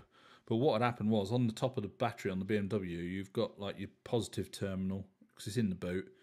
And then there's another plug with some another bolt on top that holds the wires on. That was all loose. So he eventually got to the bottom of it. And I said to him, I said, when, because it's been playing up, that probably is what your SRS light is. Anyway, he had another fault. His ABS wouldn't go out. So when he came back to France, I plugged the iCarSoft in. It wouldn't pick any faults up on the OBD. Yeah, I think I must have been looking at it in euros.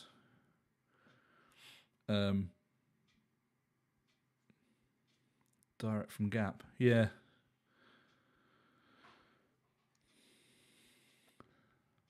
I think that's probably where I got confused. And it wouldn't pick any files up. But so he's now bought an iCarSoft, but the Elite Pro version, which is all makes. So he plugged it in, told him exactly what ABS fault was. He's managed to clear the code for the SRS light, and that's done it. And he paid a little bit more for his than I paid. I only paid just over £100 for that iCarSoft. But as I say, if we ever needed this gap tool, IID tool, it's definitely worth getting. I think everybody raves about them. So yes, all good stuff. I've got another scan tool, which is an absolute pile of crap.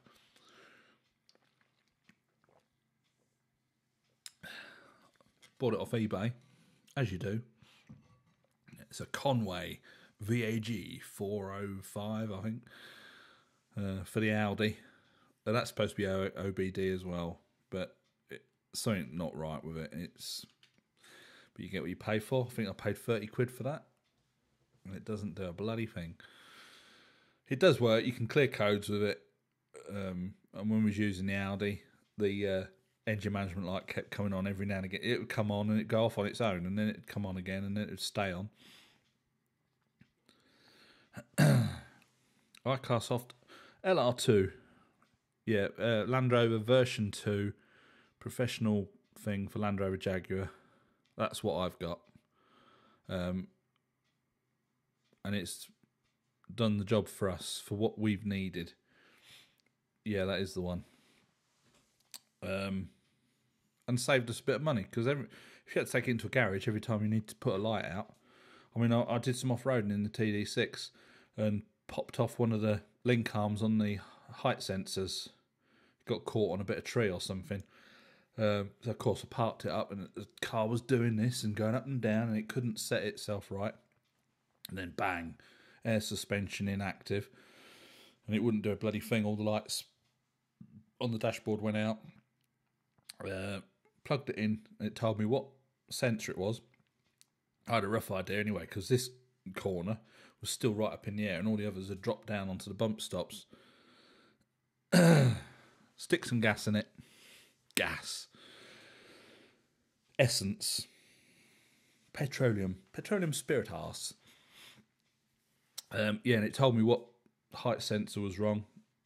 So I knew which one it was. We turned the steering on full. I managed to even just pop it. It's in like a little ball joint on a plastic cup. Popped it back on. Plugged the iCar soft in. Cleared the codes, and it was as good as new. So I don't know how much a garage would charge you to clear codes on a car, but for the amount of times we've cleared a code or something, it's definitely paid for itself.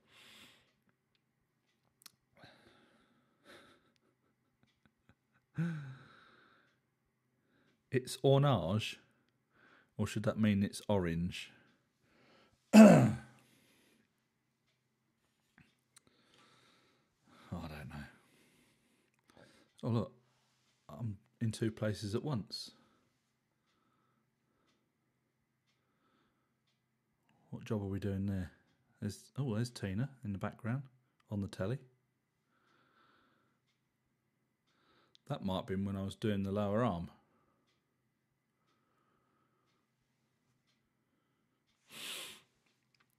That was an easy job. We like easy jobs. Yeah, torque settings, lower arm, ball joints, height sensor.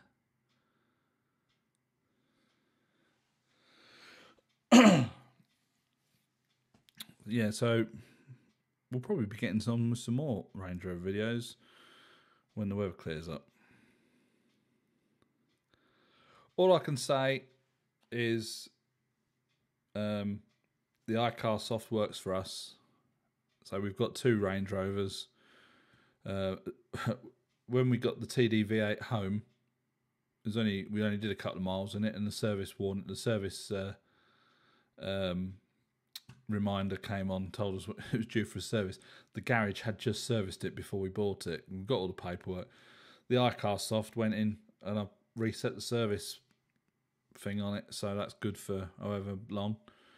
As I say, it's done everything we've wanted it to do, and it's not too much money.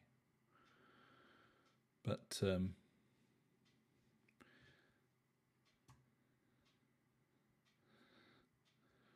well, you would have thought so. Which O2 sensor it would be, yeah. I don't know.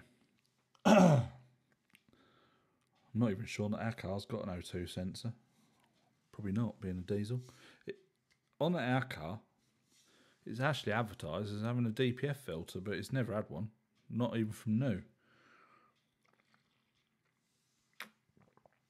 I think if it was a UK car, it would have had to have had a DPF filter. But the French, being a bit behind everyone else, it must have slipped through. But I'm quite happy about that anyway, because, you know, I've heard horror stories about those things. If you're not, especially if you're just doing short runs, which we pretty much do. We used to go to Mum and Dad's old house. We used to go down the motorway, so we used to give it a bit of a clear out. So it wasn't so bad. But now it's just local driving, which, you know, thermal crack. That's when the earth moved under my feet. There's a crack across the ceiling as well. Pretty much from that crack in the wall all the way along to right away across to the window up there. Not sure if it comes down this wall. So this side of the house might just drop away one day. Oil change reminder. Yes, I think it does. If you go on the iCarSoft website and search for the Land Rover version 2, it tells you on there exactly what the machine does and what it can do.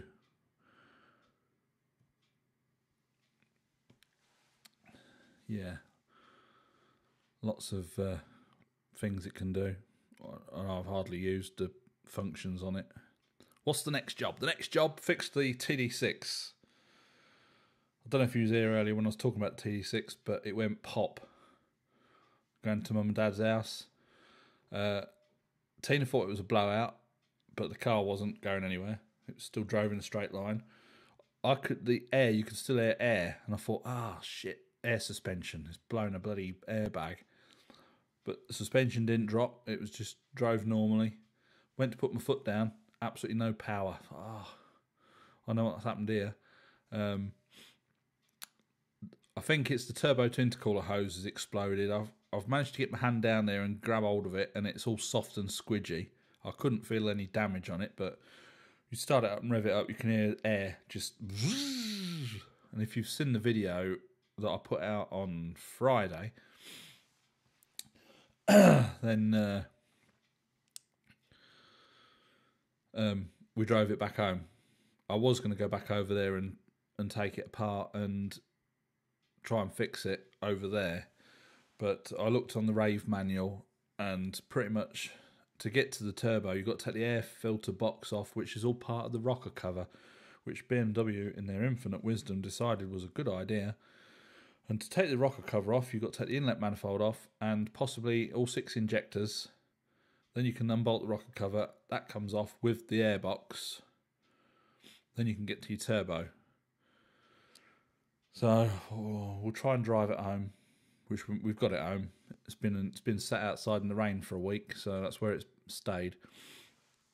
We've got a concrete hard standing out the other side of the garage, so I'm going to get it on that, get it jacked up, axle stands, and I'm going to see if I can get to it from underneath, which would be handy. Excuse me a minute. Pardon me. I don't know what Tina's done. Will we be live when the house slides off? Well, this desk is fixed to that wall. So if that goes, all this lot will probably go with it, and I'll just be sat here. Nah, that ain't going to happen, though. Hey? He asked if you'd be live. Yeah. Make sure you're live. Oh, well, when will I be live? Well, we're hoping it doesn't happen. I don't think it will. The crack has been there. It was behind wallpaper, so it's probably been like that for donkey's years. The floor has dropped down in the corner, and in the room, the other side of that wall, all the floor joists have dropped right down. They're all rotten because what somebody did in their infinite wisdom, because this house is sort of built up. It's obviously all stone, but the floor is about... How much room's under this floor, do you reckon? 2 foot, 3 foot? 3 foot at the far edge and 2 this side. There's about 3 foot underneath the floorboards. On the outside wall, there's some air vents, which obviously keep air circulating underneath. So somebody's blocked it up because obviously draft was coming up through the floor. So because it's all blocked up, it's obviously got damp in there, couldn't breathe. So the floor joists are all rotten in that room and it's dropped right down.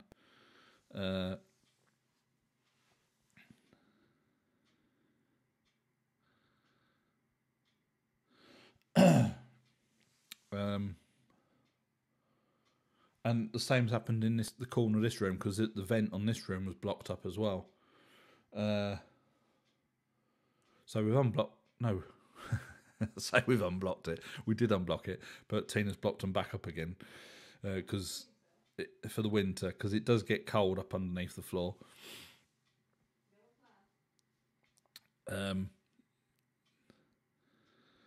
So yeah, we're gonna concrete the floor in there, and we're just gonna jack the floor up in here. It's not rotted through that much in this corner. There's only one joist, I think, in the corner. So in this room, it's only dropped down sort of about an inch, but in the other room, it's pretty much almost gone through. So you've got to be a bit careful when you walk about in there. But yeah, I mean that crack is not moved at all the time we've been here, and I don't think there's any subsidence issues. Cause there's nothing outside. Husband bought me a Range Rover Vogue 4.5. Snarl, idiot. Put my foot down on the gas, it just revs up.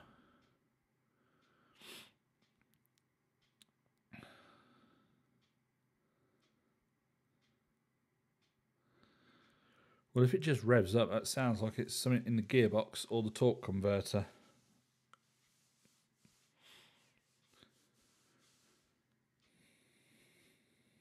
I don't know. 4.4 petrol, I don't know what gearbox that had. If it's got the same gearbox that our TD6 has got in it, it's made out of cheese and it's absolutely rubbish.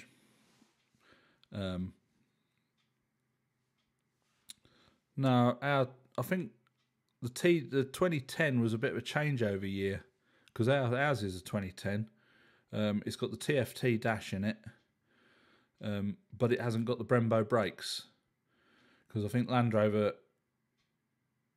the earlier TD V8s had Brembo brakes, then the 2010 didn't, and then the 2011, which was then the 4.4,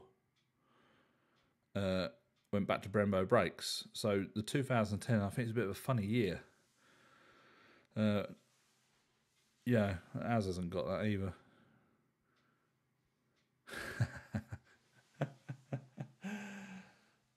Tina, are you near the skirting board? I'm in it. Oh, you're in it?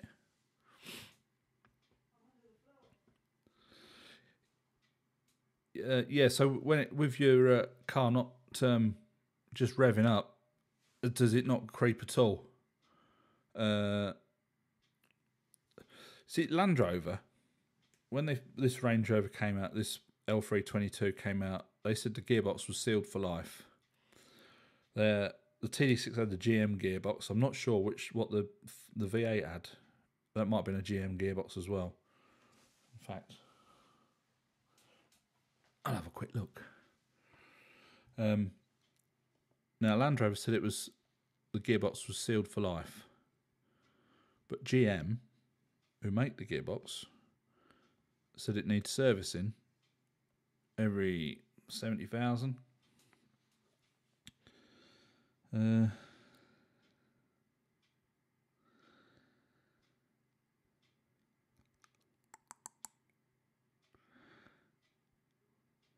it looks like it's the same, the GM 5-speed.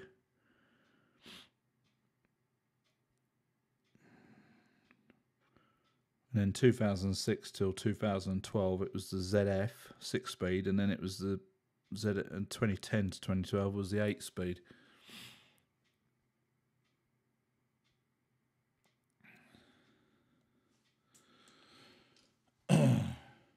Sounds like your gearbox might need a bit of a flush and a oil change and a filter change.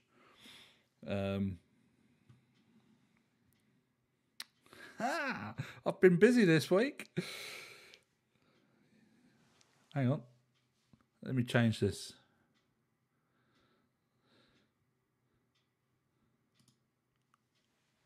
Yeah, look. Scrolling banner. Oh.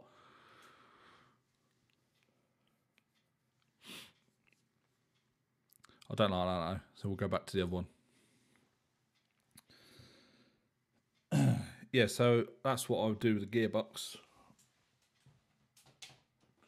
Now, I did it on the TD6. You can buy the filter kit and you can buy the oil. You can't change all the oil in the gearbox because the torque converter still holds a lot of oil. But you can drain it out. Don't do what I did. I didn't try the filler bung. So I dropped the oil out and then realised that I couldn't get the filler bung out and couldn't get oil back into the gearbox. So that buggered the job up a little bit. Anyway, I changed the oil, changed the filter, and I put in some... I can't remember what it's called now. It was... Lube Guard, Dr. Tranny Lube Guard, I think it was called. It's this little bottle of stuff you squeeze in, and it... Because on our gearbox, we had a lot of shuddering, which I think is the torque converter playing up. Now, I think on the newer Range Rovers, like our TDV8's got the 6-speed ZF in it, and the 4.4's got the 8-speed ZF. I'm almost sure that I read somewhere the other day that although Land Rover said that the earlier ones were sealed for life, didn't need touching, I'm almost sure that they say that these ones need servicing.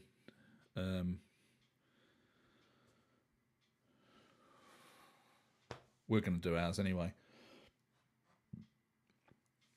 But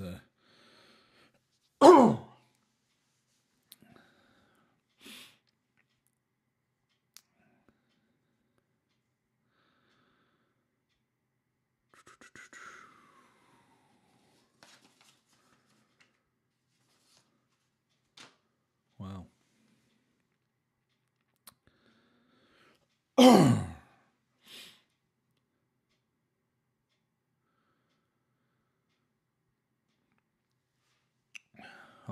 Yeah, on the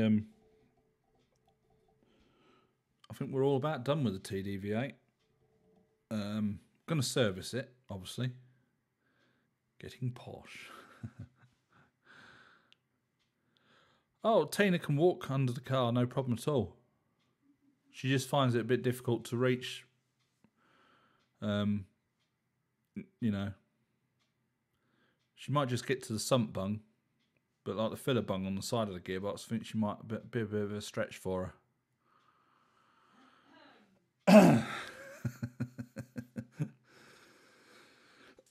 There are some companies that do flush the gearbox and they flush the whole cooling system. I don't know how they do it.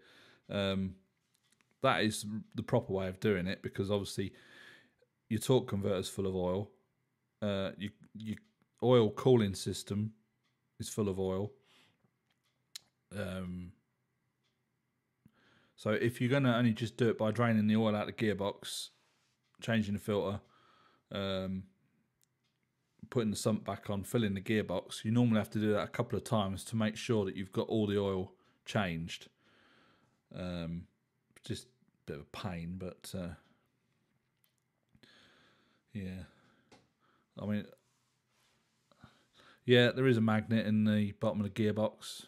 If you, one of my videos is gearbox service gone wrong. You can see on that when I took the sump off the gearbox, there's like a little magnet in it. It was covered in metal filings. Yes.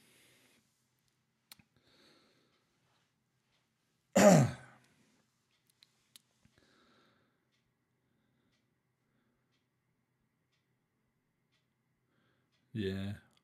I think I should just change the oil and filter on ours. I mean, it's quite low mileage ours. I think we're only on 129,000 kilometres, which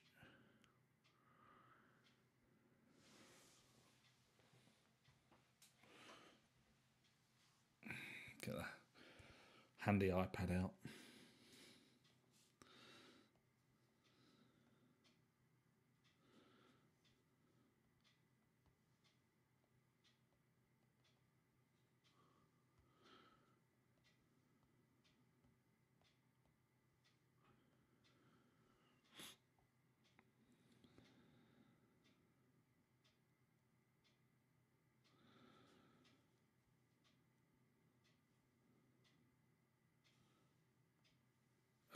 Get out of it. 129,000.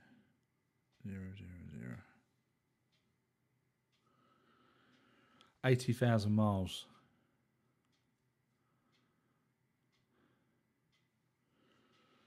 Which is nothing really. It's full service history.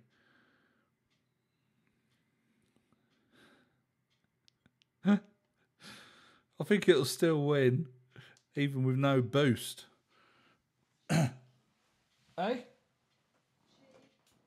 It's not cheek, it's fact, Tina. It's bloody fact. Where the hell are y'all from? What, right now? Right now, we are in...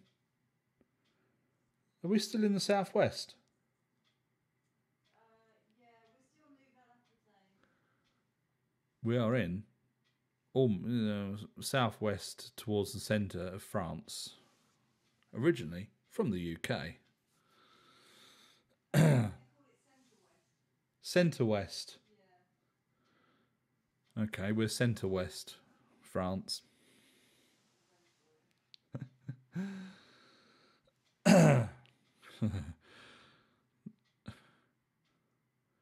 Tell Tina to join the live stream.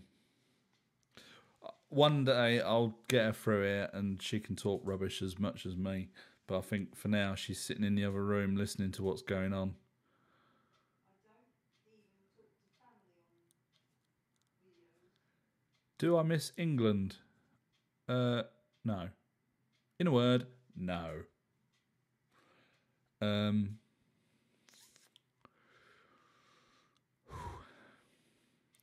It's not that I don't like England.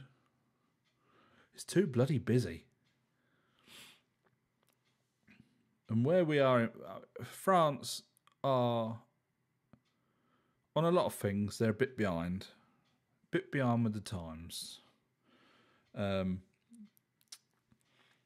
not saying they're backwards or anything, they just take a while to keep up with everybody. But, like, where we are, it's how I remember when we moved to Lincolnshire when we was kids. We'd have 1 or 2 cars come past the house a day. You could go wherever you wanted. It was, you know, we used to get up in the morning. Mum used to say, right, off you go. We'd get on our bikes. We'd be out all day. Well, I'd come back for lunch. Back out on the bikes again. Playing in the fields. Farmers didn't give us any bother. Because we weren't doing anything, you know, playing in the field, flying kites or playing football. And it's pretty much like that around here. Countryside. Everybody says hello to you. They're a little bit too friendly in France because they all want to give you a kiss. Apart from at the moment, they've been advised not to kiss or shake hands, which is going to become a bit of a shock for some of the French because that's all they do. Which is why when they do get, they call it the grip over here. The grip, what's that? That's just ordinary flu, isn't it? Yeah. Yeah, you know, seasonal flu. They call it the grip.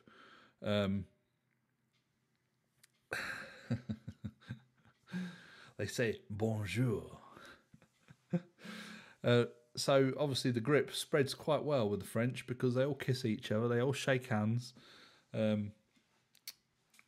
But with the current climate and the way things are going, they've been told to avoid kissing, to avoid handshakes, and all that kind of thing. But,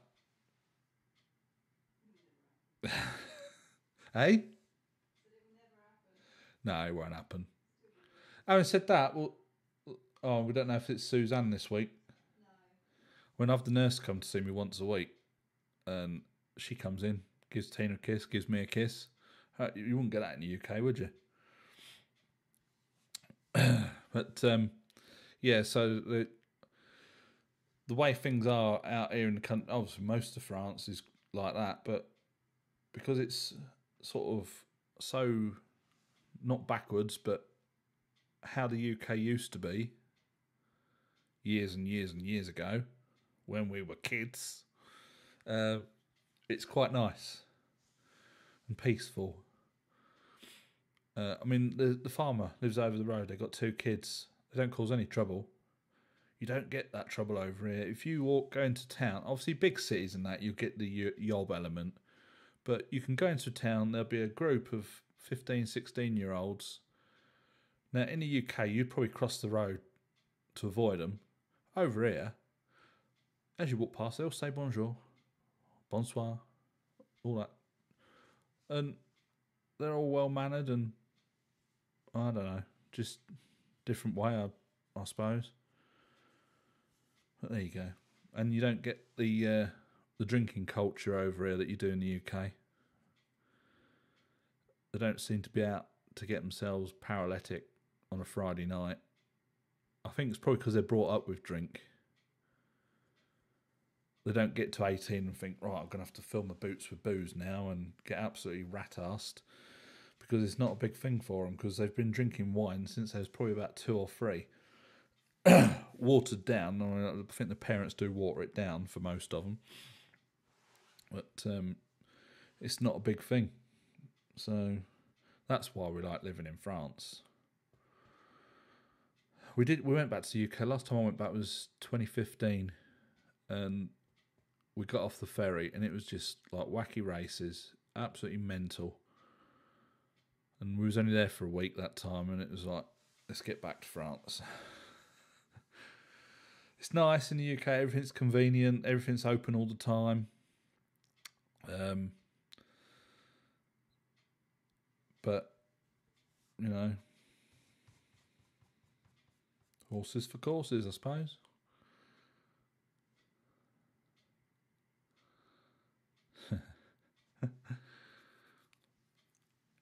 We got a few. I mean, there's a lot of old people in our village. The old boy up there living in a house. There's another old boy over the back in a barn. He lives somewhere else. But then over the road, we've got the young couple farmer. I don't suppose they're as old as us, are they? No, certainly she isn't. No, they're probably younger than us. Just round the corner, we've got another English couple with 4 kids. They're our age. There's quite a few English people in our village. We moved here to get away from them. No, it's all right. I mean, we're not that sociable, really. It's not that we're not sociable, because we do socialise with people, but we don't go out and stuff like that. So we keep to ourselves, and if we ever see them, as they pop round here with eggs, we pop round there with chilies. But yeah, obviously there's a few old people about, but no, they're always working, the farmers here.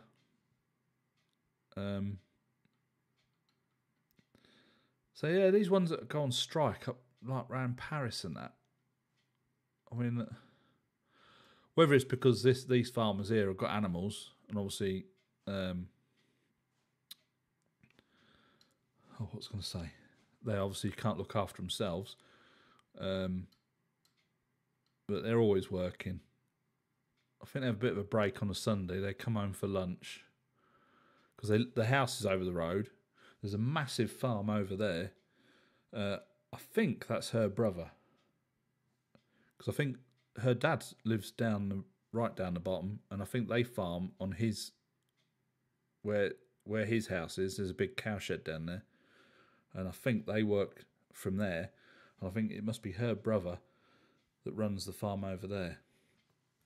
They're pretty much just animals. They have got a couple of fields of crops, but I think they probably just grow crops for animal feed. It's not big for crops round here. A lot of beef. I'm not sure what them cows are. Do you think they're Limousin beef? Yeah, they're Limousin Reds. The cows that these farmers have got over here. There's quite a lot of sheep. Tina was saying the other day, she don't see that many sheep in France. We went over to mum and dad's, all we saw was fields of sheep. So there are sheep about. I don't know. They've got quite a lot of land. As far as the eye can see down there, it's all cow pastures. If I send the drone up, that big farm over there, if you've ever seen any of my drone videos, and I'll go right up and look over the farm, all that land out that way, and over there's all the way down the bottom. I don't know how much they have got, but there's quite a bit. And they've got a lot of cows.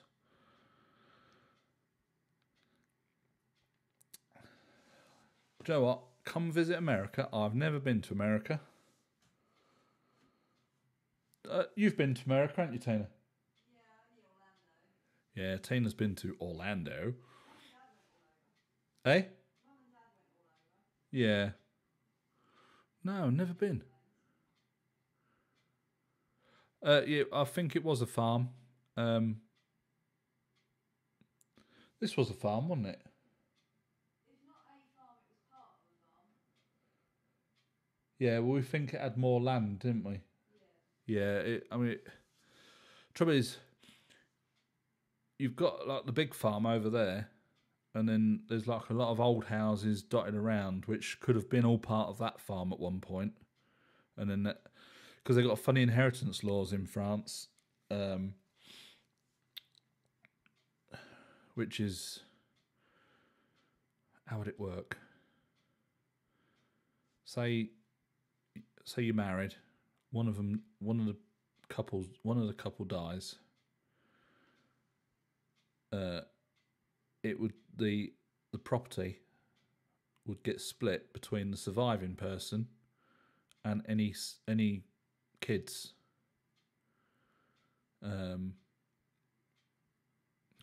That's right, isn't it? Yeah. Yeah. It's like if you die, your lot will go to your brothers and sisters. Yeah, so that's it. If I pop my clogs, because we're not married yet, we might get that one done fairly soon to stop any bother. If I was to die, my half of the property, it's not even half, is it? It gets split between you and my brothers and sisters. Yeah. Yeah. So Tina, although she owns half the house at the minute, and I own the other half. She doesn't keep that half. She would retain a percentage because I've got a brother and 3 sisters. They would inherit, so it would be split 5 ways. God help you if I go first. It goes to my cousins, and I've got about 50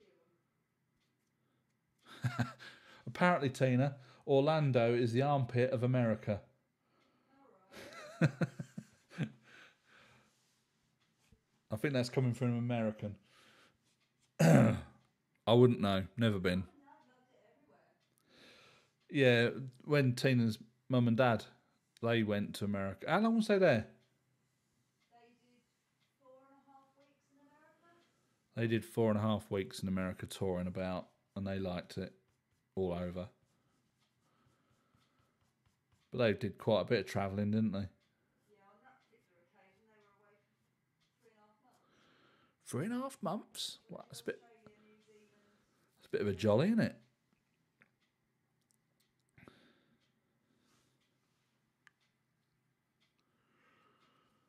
So yeah, I was. No problem. We'll try and keep up the good work. So, with this inheritance laws in France, that's why a lot of these places all get split up. Obviously, they was all together at one point, and then people die, all the family inherit, and it all gets split up. They all have their little bit, or they sell off a parcel, and the money goes however many ways. Our old house, how many people was involved in that when your mum and dad bought it? 14. When Tina's mum and dad bought their house in France, it was owned by 14 people, dotted all over the world. So the solicitor had to send letters all over the world to all these different 14 people that had a stake on the house, and they all had to agree. And a bit of a nightmare. How many acres do you think? I don't know how many acres. At the moment we've got 5 acres, just over 5, I think. It's 2.2 hectares, isn't it? Yeah. Is that including the house? Yeah, we're 2.2 hectares. I think a lot of that woodland over there was all part of this, because the old chap up the road said that he used to own this place and it had all that land with it. And there's a square of land that's been cut off the corner down here that the farmer puts his cows in. It was probably a bit bigger, but I don't know. I've actually been onto a website called geoportal.fr, put our address in, and you can go back, aerial views, right back to the 50s, which is quite interesting, because I went back on this house and the amount of trees that were about, and obviously not anymore, there was trees all down the roads. The farmer's just taken out the last couple of trees because they were dead. But there was trees, we've got a big oak tree in the field, and there's a whole line of them. And they've all gone. Those chestnut trees, those ones down there, and they've obviously died, and the farmer's taken them out because they was getting a bit dangerous. But the opposite, where the farmer's house is, that was all trees. We're actually going to be planting some more trees in our land. Obviously, we're going to put some fruit trees in. But obviously, around the outsides and that, I want to get some other nice trees. Not plant them too close so that they can grow up properly and spread out. And are the prices for houses in France cheaper than England? Just a bit. Yeah. I mean, you can still get houses for about 40 grand, can't you? You might need a bit of work. What do we pay for this house? All in with fees was 73, wasn't it? Yeah, and this house, all in with the notaires fees and everything, was 73,000 euros. That's with almost 2.5 hectares of land. We have done a bit. Well, Dad's done a lot of work on the place. He's put the windows in, put the doors in, rewired it, put a new bathroom in. What else has he done? Kitchen. Obviously, we've still got the kitchen to finish. We'll put the tiling on, but you can get places even cheaper that need a bit of work. And if you want to do a lot of work, you can get them even cheaper than that. But you've got to sort of draw the line. So, I mean, I'm pretty limited at the moment, being stuck in a wheelchair, as to what I can do. So, luckily, Dad's been quite good for helping out, and Tina does what she can do. But yeah, there's quite a few bargains. I think the Brits did cock the housing market up a little bit, because 15, 20 years ago, you could buy somewhere for peanuts, really dirt cheap. But when the French realised that the English were coming over and they were selling their houses for lots of money and buying stuff over here really cheap, they started putting the prices up. And then you've got a lot of English estate agents now. I won't mention any names, but there's quite a big one, and they just charge so much, it's not even funny.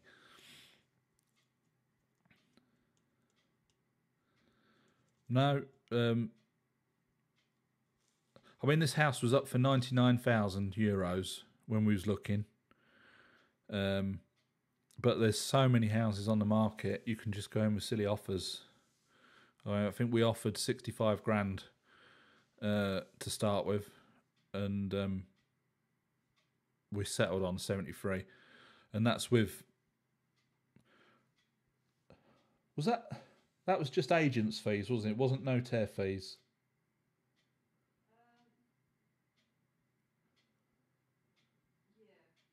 Yeah.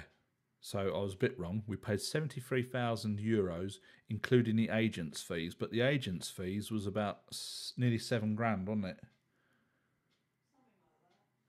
And then the notaire's fees was about 3.5, £4,000. Yeah, but I mean, yeah, the French are a bit of a nation of renters. I think what it is, they don't like doing a lot of renovations.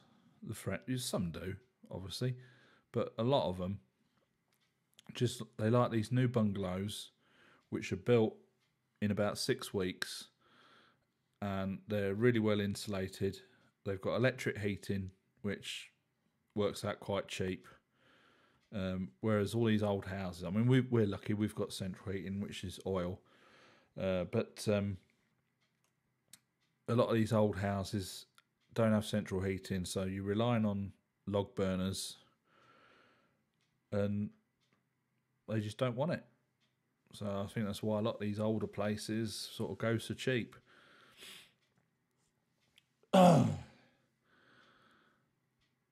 So when all the Brits turned up, started renovating, and then realised how much materials cost in France.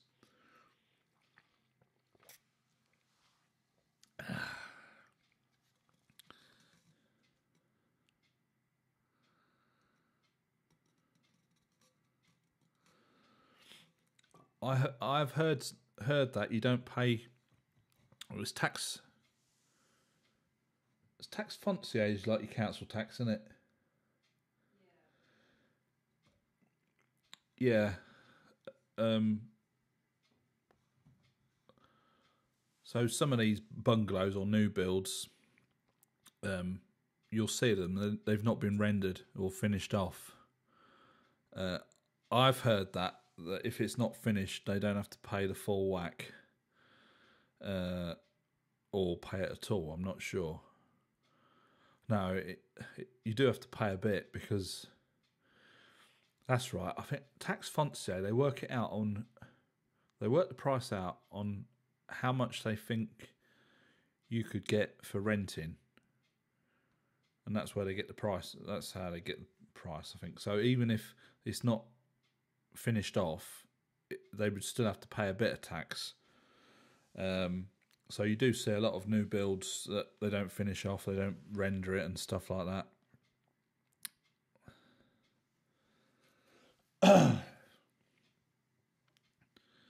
But it's not a lot of money anyway. I think we pay 470 a year.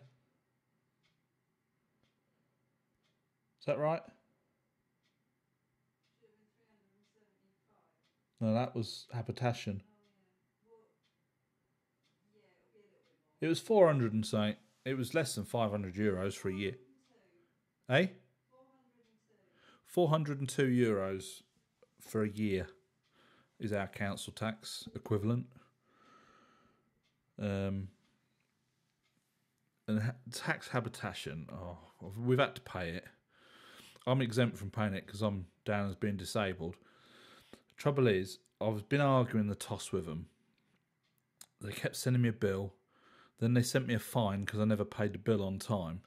It's €377. And I was like, I'm not paying that. I'm bloody exempt. So we sent all the paperwork in saying that, disabled. Tina says, we're going to have to pay it because it's the second house. I'm like, no, we're not paying it. And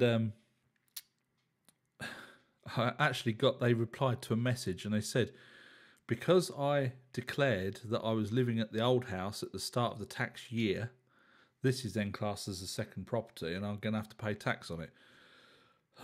So I thought, right, I need to clarify that now this is our only residence. Will we get charged in the future? And they said, well, from now,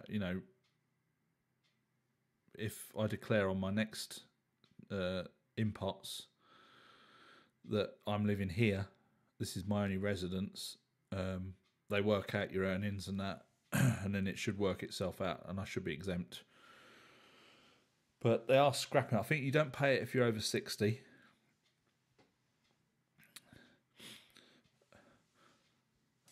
Tax foncier, we get... Is that the services one, Tina? Yeah, that's your TV license. That's TV licenses on habitation. Yeah, I think it's your services, like your pompier. It's for everything, 'cause we pay for schools as well. Yeah, you get a thing for, and it's all itemised. So much goes to the pompier, which is the fireman. So much goes to the school. So much goes to the mairie. Obviously, they empty the bins once a week. We have got a street light outside, which goes off at 11 o'clock at night. I don't know what time it comes back on. 5 in the morning that comes back on. I suppose that's for the farmers. And it's all itemised. So it, you don't mind paying it really.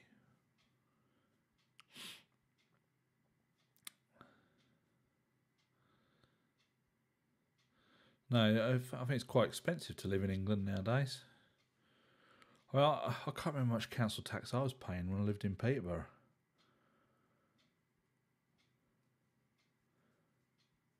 I think that was about $1,200 a year. Back in them. 2009 I came to France, and I got rid of the house in about 2007. So I was paying $1,200 a year in 2007. Sodium lights. I don't know. How would you know if there's sodium? Are they the ones that come on and they warm up and get brighter? Because that's what that one does, that, doesn't it? Yeah. It comes on and then it gets brighter. It's orange. I don't know if it's sodium or not. It's definitely not LED, that's for sure. But we're the last street light. It's just opposite our front door. When we moved here, oh bloody hell, we've moved out into the countryside and we've got street light right outside the front door, but we don't notice it, and it goes off at 11 o'clock.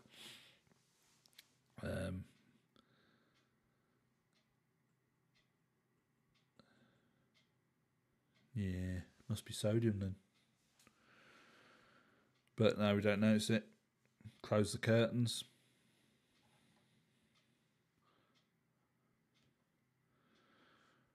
But, yeah, all good stuff. So yeah, that's another reason why we like living in France. It's cheap. The fuel's not much cheaper. It is a little bit, but not. What's diesel at the minute? Still 138? Yeah. At the moment, diesel is still €1.38 a litre. I don't know what it is in the UK, but it goes up and down. Yo, Dwayne's on. Mr. Dibbles.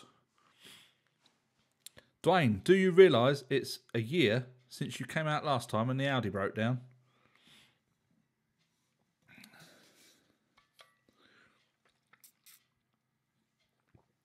$125. Oh, Christ. Yeah, it's about the same price then. I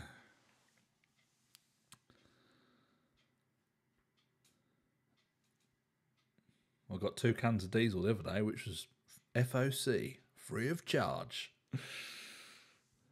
We've got to Mum and Dad's. Dad's got a bloody great big tank in his barn with a big hand pump on it, and it's full of red diesel.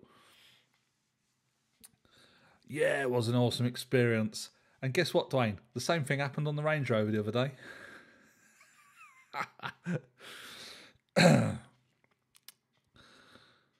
Yeah, so we got...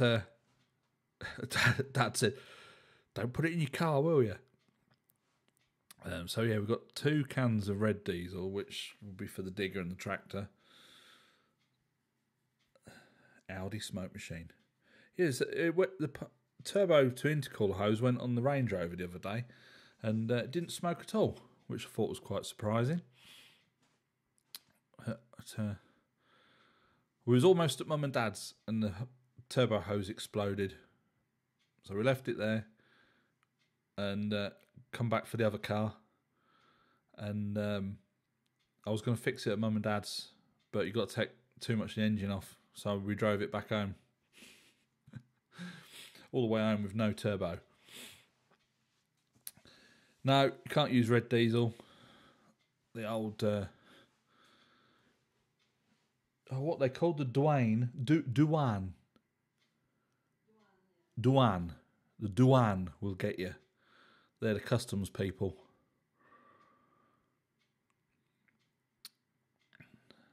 So, and I don't know how much cheaper red diesel was. We was going to... Because that tank that Dad's got, he said we could have it because we've obviously got a lot more machinery. And...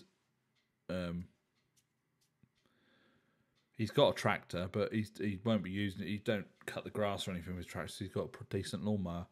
But he said, oh, you can have that tank.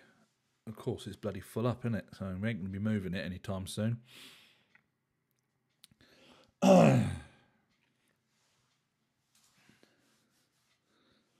So, yeah, better not put it in the car.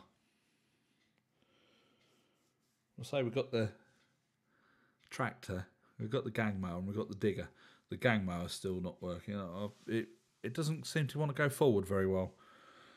Stick it in reverse, it goes backwards, but it won't cut grass going backwards.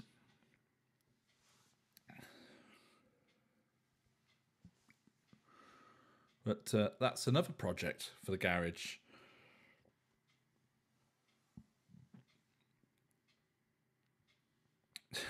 Yeah, I'll just pop round and borrow it.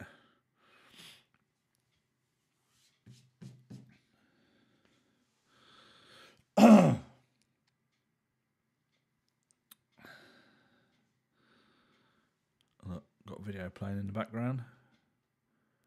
Driving along in the old Range Rover.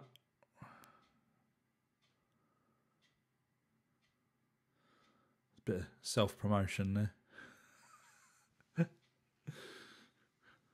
I don't suppose the watch time counts for much because it's coming from the same IP address. Not that's why I've put it on. I just put it on for a bit of background thingy jobby. Not background noise, but background visuals. Yeah, I reckon we'd probably get that monkey in the crack now.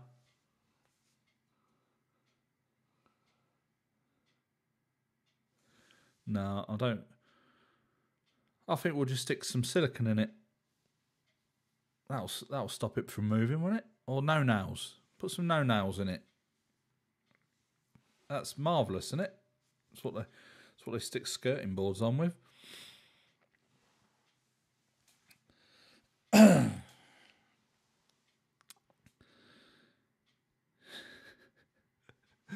We've got to do, well, we'll do something with it because we're going to cover that wall in. We're going to stud wall that.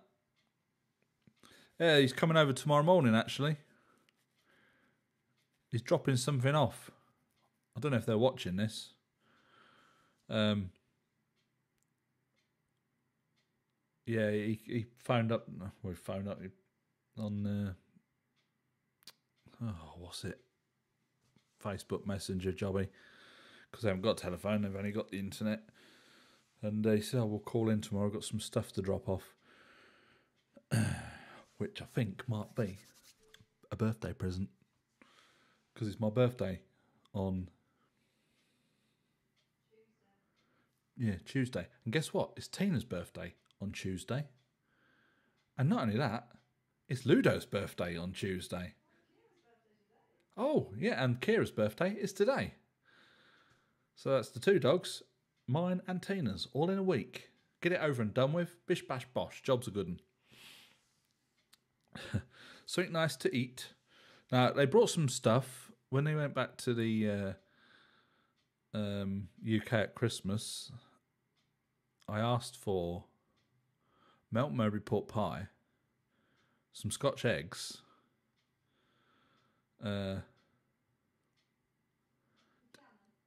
a gammon, yeah. Yes, thank you very much, Mick. Oh. You see, Tina's a bit older than me being her toy boy.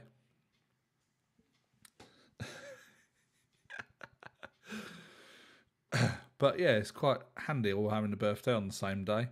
Gets it all over and done with then, doesn't it? It's like Christmas. No, I can't forget. I haven't got her much. In fact, I've got her nothing for I've got one present for a birthday, but I got her some stuff, and I was that excited. I just let her have it, and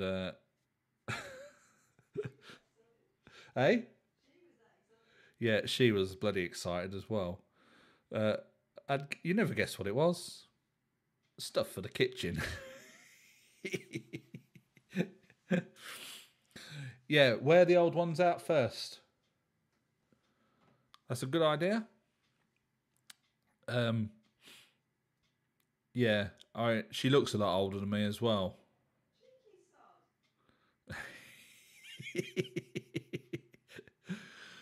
No, it's only 1 year. But that's 365 days. It's a long time. Isn't it?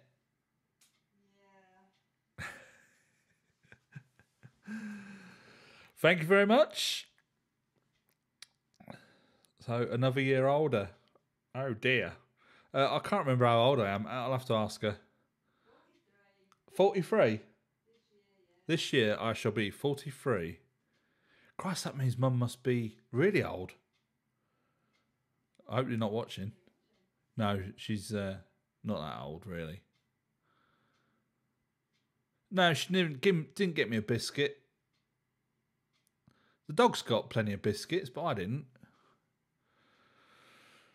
But I'm on a regime, so I can't really be eating food like that. Oh, yeah, that's the thing. The stuff I bought for the kitchen. For Christmas, I bought her a pasta maker. You know, it rolls. You make your pasta dough and you roll it out, and it's got you can put it in the other side, and it makes tagliatelle or spaghetti, and it's a proper Italian machine. So I got her that, and then for a birthday, I thought, she was on about a ravioli maker, which is made by the same firm that the pasta machine was. You make your pasta dough, lay it out on the thing, you fill the things up, lay another sheet over it, and you roll over it, and it makes the ravioli. And then I saw a flour shaker made by the same firm. But this flour shaker was like really stupidly expensive. If you bought this flour shaker with a biscuit maker, it was half price. I thought, well, I don't understand that. So I thought, well, I'll get the biscuit maker as well. Of course, I gave it to her. She's like, wow. So I was looking at getting one of them. Yeah, I spoil her. Yeah, but, I'm thinking of myself as well.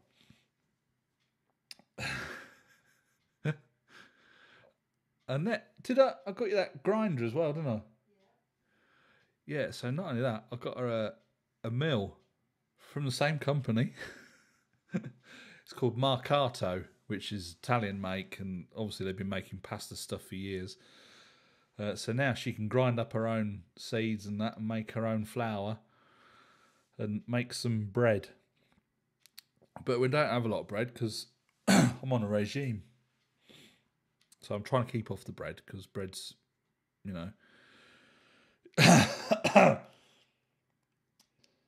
Does she only make short crust pastry? I think he's emphasising the short crust. She did puff paste. She made these things the other night. I can't remember what they were called. What was those pastry things? Eh? Empanadas. I've never heard of these bloody things. Empanadas. So, what it is, it's like a Cornish pasty, but Mexican. So it's got like minced beef in it with red pepper and some other herbs and spices. Oh, it's bloody lovely. That was with puff pastry. Oh, that was really nice. And I've actually made some homemade sausage meat, and Tina made some sausage rolls out of it, and they was absolutely gorgeous. So what I'm going to try and do is get her to make some puff pastry for me, and I'm going to make some Cornish pasties, and they should be puckerding. Can't get them out here. French don't do Cornish pasties. They don't do sausage rolls. They don't do pork pies. Daddy's sauce? No way. It's HP all the way. Daddy's. They do a bit of a thing. It's like long. It's like square. And it's almost like pork pie pastry. But they stuff the middle of it with sort of like a really weird... Is that like a pate in that? Yeah. It's like a pate sausage meat type thing. It's not... It's all right. I have one every now and again. Probably once a year. It's about a foot long. But it's only about like that square. And you just cut slices off of it. That's the closest thing you ever get to a pork pie out here. But Tina makes the sausage rolls. They're absolutely lovely. We're going to try the Cornish pasties. They should be really nice. Because she's pretty good at the old pastry. Forgot what I was going to say now. It's gone. Too much goes on in my brain. In fact, it's entirely the opposite. Not a lot goes on inside my head.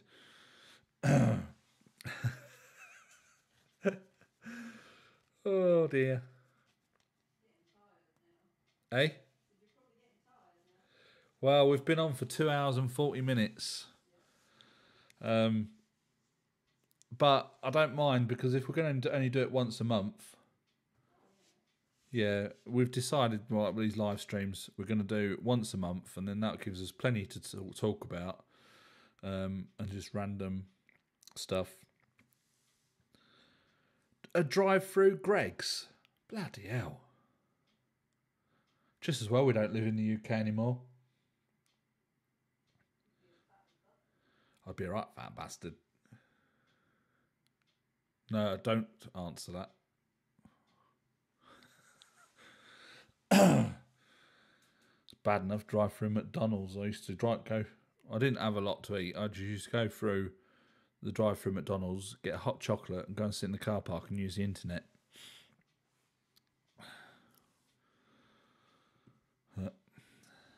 Every other week. 4 sausage rolls for £3. Is that the footlongs? I said Tina, she should start up a business doing sausage rolls and Cornish pasties and selling them. Which would be alright if you had somewhere to sell them. And then the only trouble is, to sell stuff in France, you've got to be registered. Which, that in itself isn't a big deal. But it's a lot of messing about if you can't test the market, so to speak. Like, you'd want to try it out first, wouldn't you? Make sure you had a good customer base. But stay as we are. What we ought to do is make some Cornish pasties and sausage rolls, take them down the road to the English, because they know a lot of people, because their social circles. Get them to sell them. I didn't think of that, did you? No. If they like them, their friends might buy them.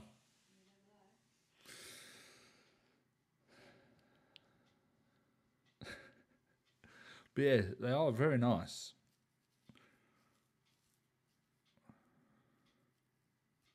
Yeah, custard powder gives the batter a nice yellowy flavour.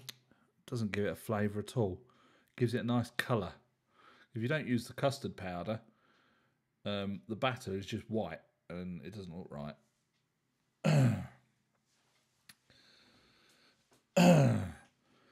But you didn't tell me if it tasted any good. You said it didn't look as good, but did it taste all right? That's the main thing. Because some of the stuff we eat looks bloody awful, but it tastes lovely. What's that thing you made the other night? Which one? Oh, the Rafisa. And what were those other things called? The salmon. Yeah, the other night Tina made a Rafisa with Masemen. Mas M-S-E-M-E-N. Masemen. Masemen. Which I'd never heard of in my entire life. But she was going to make it. It's Moroccan, isn't it? Yeah. Made it healthier. So yeah, she made this Moroccan dish. And the masemen, it's like pancakes all folded up, and you fry them, and they all go crispy. And oh, they were bloody gorgeous. But the actual the rafisa thing, it just looked bland, and it's probably how Moroccan food is. But if you was to see that on a plate and something else that looked better, you'd probably go for something else. But it tasted absolutely bloody lovely. Yeah, with that pizza, in the description, you'll see that I made a bit of a cock up. It wasn't 2 tablespoons of yeast, it was 2 teaspoons of yeast. And I'm making pizza tomorrow night as well.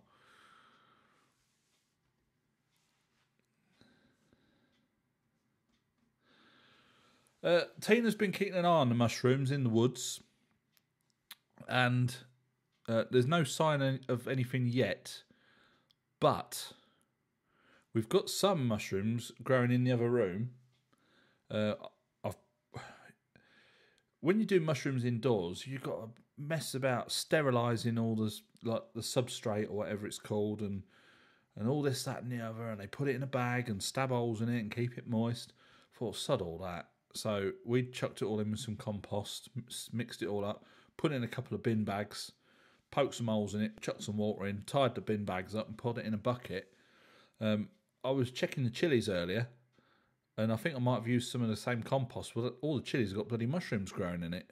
So I said, Tina, just pass me one of them bags out of the bucket that have got the mushrooms growing in. And I've poked a hole in it so that we can get water into them, just to keep them moist. And where all the spores were, there's actually tiny little mushrooms growing. So hopefully, fingers crossed, I've put one of the bags in the propagator because it's a bit warmer and a bit more humid. So hopefully we'll get some mushrooms. I think those ones are shiitakes. The oyster mushrooms, I suppose we should get them about April, if they grow. April, May time. The shiitake mushrooms that you grow in the logs that are in the woods can take up to 2 years. Pardon me. But we've got quite a few of them. How many logs have we got out there for the shiitakes? About 6? Yeah, 5 or 6. Got 5 or 6 logs, and they've each got about 60 or 70 dowels in them. And I don't know how many mushrooms you get off a dowel. But do they do pancake day in France? No, don't do pancake day in France. Obviously, us Brits probably do. They might have their own tradition. No,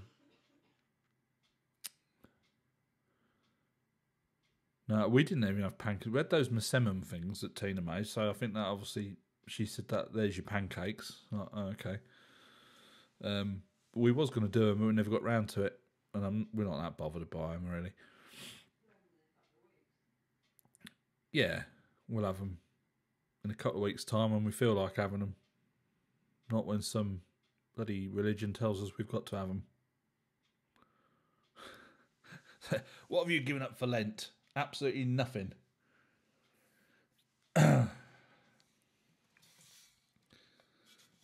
They do a wine day. Yeah, wine day is every day.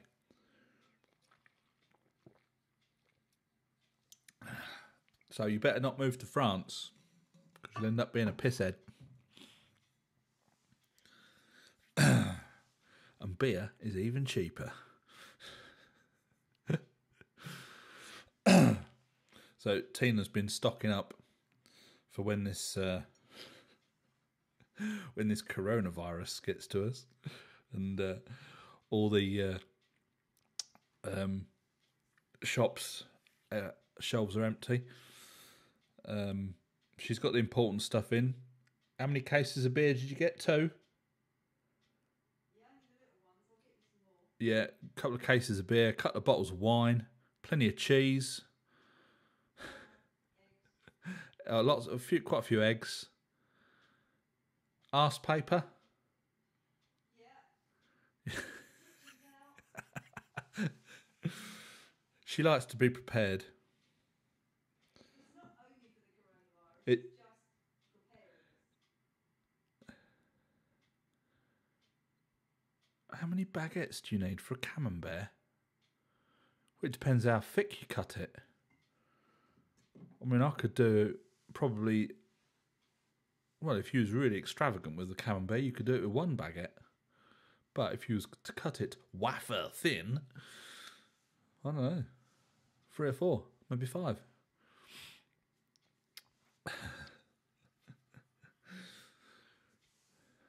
I'm not saying that Tina's a prepper or anything like that, but she does like to be on the ball.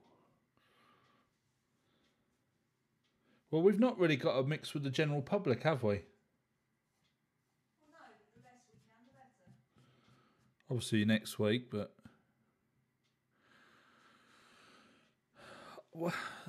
Well, I do like grapes with cheese, but I don't go to the bother of slicing them. Pop it in. 1 go. If they're seedless, of course.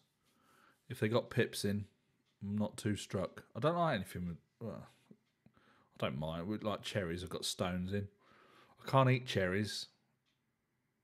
I can't eat apples. I think I'm alright with oranges, aren't I? Yeah, as long as they got no pips in. Yeah, I don't like stuff with pips in. It's like fish with bones. I think I've been scarred for life with fish with bones. Because I remember years and years and years ago, Grandma was preparing some fish for us to take home. She said, "It's all right, I've taken all the bones out." Of course, the first bit I eat, fish bones stuck in my throat. I think Mum and Dad was trying to get it to push down by getting me to eat bread and stuff. I ended up having to go to the hospital, and so I was scarred for life. Never been the same since. Try cutting them long ways, plus a little chili sauce on the camembert. Very nice. We don't often have camembert because Tina doesn't like the smell. And obviously she doesn't eat it, so I have to eat it all.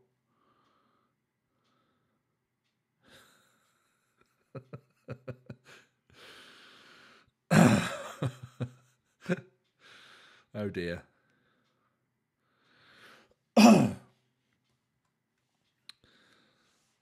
Yeah, we quite often have a bit of brie.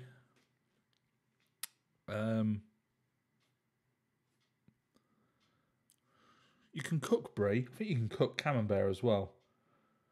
But for Christmas, I bought Tina a panini press. Real big industrial thing. It's bloody awesome. And I made us some... We made some panini breads and stuff. But it does the toasted sandwich just as well. And was that camembert or was that brie I was using? It was brie, wasn't it? Yeah. Brie in a panini. Oh, it's absolutely gorgeous. Yeah. Shouldn't be talking about food because I won't get hungry tonight because Tina did a sterling job of filling us up. The Yorkshire pudding, it was like that. So she said, "How much of that do you want?" I said, "Well, I'll have half of it." So she cut it in half. I had half, she had half. Bloody hell. She couldn't eat all hers.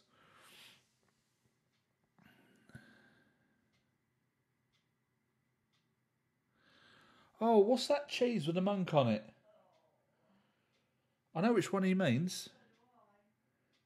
It's not Santa Gur, is it? It's... I used to buy it. Yeah. Oh, bloody hell. Well, what's the name? What's the French for a monk?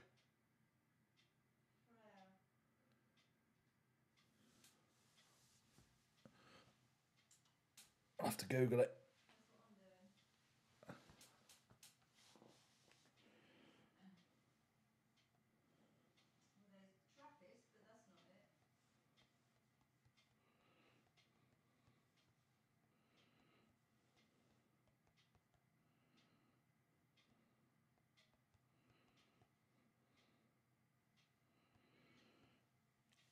I'll be back in a minute.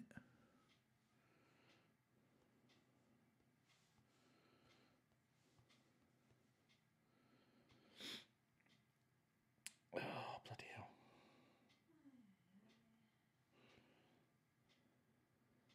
I know which one it is as well. Oh, come on. Blue Verne, Cantel, Red Bloquant, Epoise? No, that's French. Comte. Bouton de Culotte. Mont d'Or.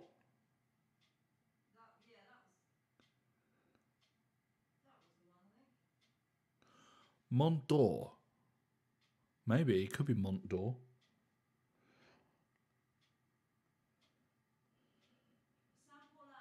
Saint Paulin. That's the one, isn't it? Yeah, Saint Paulin. It's a semi-soft cheese. In an orange thing. Yeah. It's a semi-soft cheese with an orange doodah. How'd you find that? I looked up cheeses made by monks in Europe. I searched for French cheese with a monk on the package.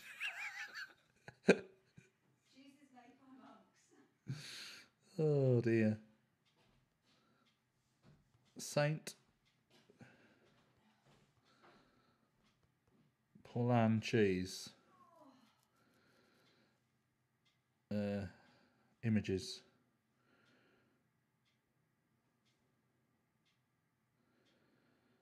Oh, come on.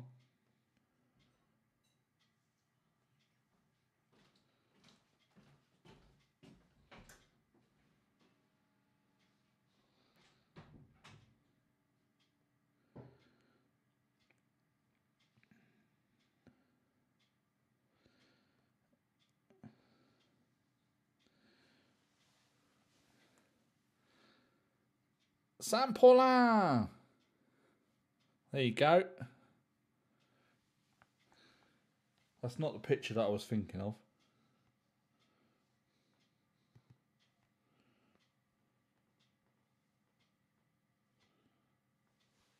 Yeah.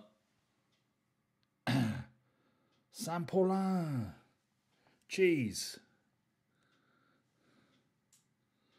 Oh. It's not that one then.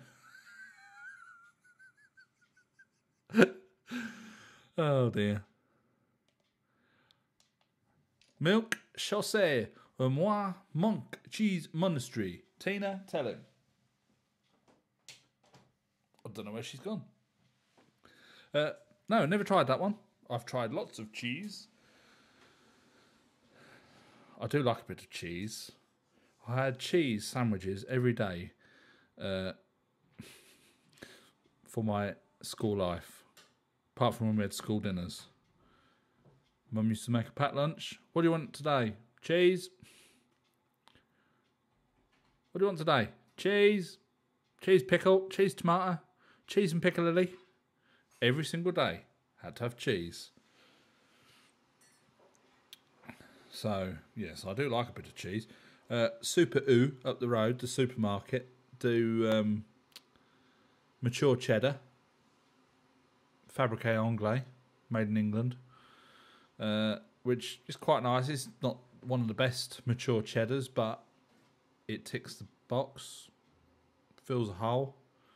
They don't seem to have like a cheddar over here. You get Cantal, which is quite nice. Seedless grapes, yeah, goes quite nice with a bit of cheese. You don't want the seeded ones though, give you the shits. Compt is quite a nice cheese. It's got a good flavour. The rubbery cheeses are alright. They fill a hole. They do the job, but they're not too like Emmental, Leerdammer, Edam. So I call them rubber cheeses. How do I spell what?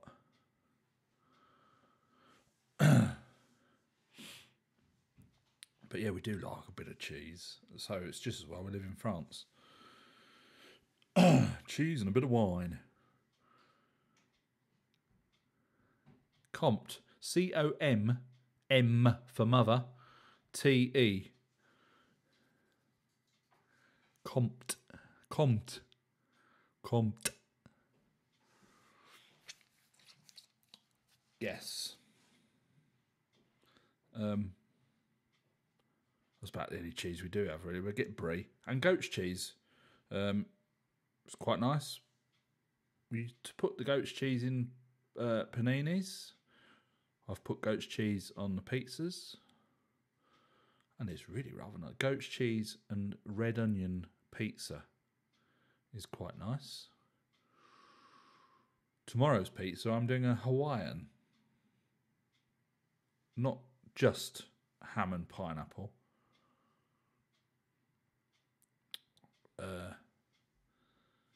I use a red onion, fry up the red onion with a sprinkling of chili flakes, and I fried pineapple up as well, because it gives that, if you fry the pineapple up so it chars the edges of the pineapple, and it takes some of that sweetness out as well, which some people probably won't like. Pineapple on a pizza is not wrong. Seafood on a pizza is wrong. Oh. Especially if the French did a seafood pizza, because everything would still be in its shells. You'd end up sitting there crunching away. So I fried a pineapple up with the onion and the chilli, put the ham on, pineapple, chilli and onion, mozzarella in the oven. And what is it with moule frit? A bloody great bucket of mussels and a few chips. Come on. They go mad for it, absolutely mad for it. Yeah, so when we do pizza, apparently my nan used to call them pitsy pie. So I wind the dogs up going, pitsy pie night. And Ludo knows when I'm mixing the dough that it's pizza night, because I make too much dough and end up making the dogs a pizza as well. Yes. Hey? Yeah. Oh, he's probably heard me say that. He's getting excited now. Silly sod. How many dogs do you know get their own bloody pizza? But I don't put anything on it. Well, no. Yes, you do. No, I'm not anything that we eat. I would normally put the tomato puree on and some cheese and whatever meat they've got. Don't I? I don't put pineapple and all that stuff on it for them. No, but they get more than enough on it. Yeah. Well, it does them 2 nights. Bloody hell. What sort of dogs are these? Yes, they are spoilt. Spoilt, bloody rotten. Eh? Oh. Oh, bloody hell, it's gone 11. Time for bed. Yeah, they are pretty spoilt, these 2 dogs.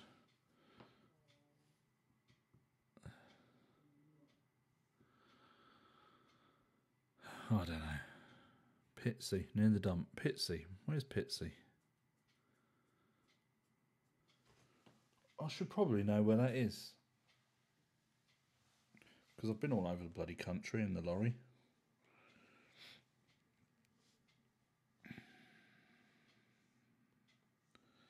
I've heard Denny talk about... Basden. Basden! I thought I'd heard Denny talk about it. Essex. Do we have the leftovers? Pitsea. Basden.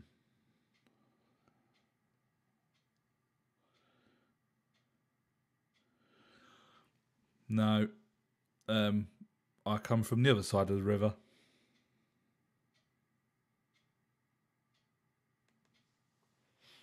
I don't know if it's the posher side or not.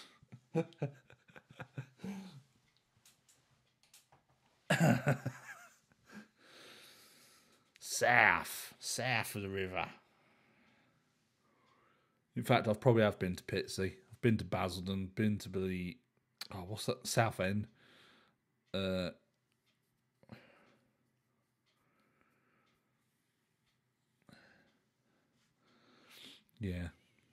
I can't... Half the places I've been to in the UK, I wouldn't even remember now. Driving in the lorry. Couldn't tell you. Who knows? Yeah, but I think the other side of the river is a little bit...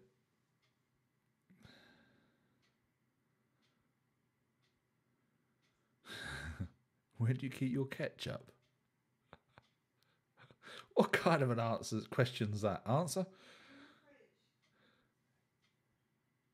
Ah, does that mean if you're posh or not?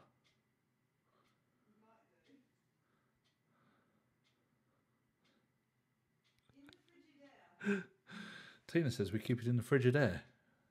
That's not French for fridge, is it? No, it's a frigo. Oh, it's a frigo. I thought it was, and congelator is a freezer.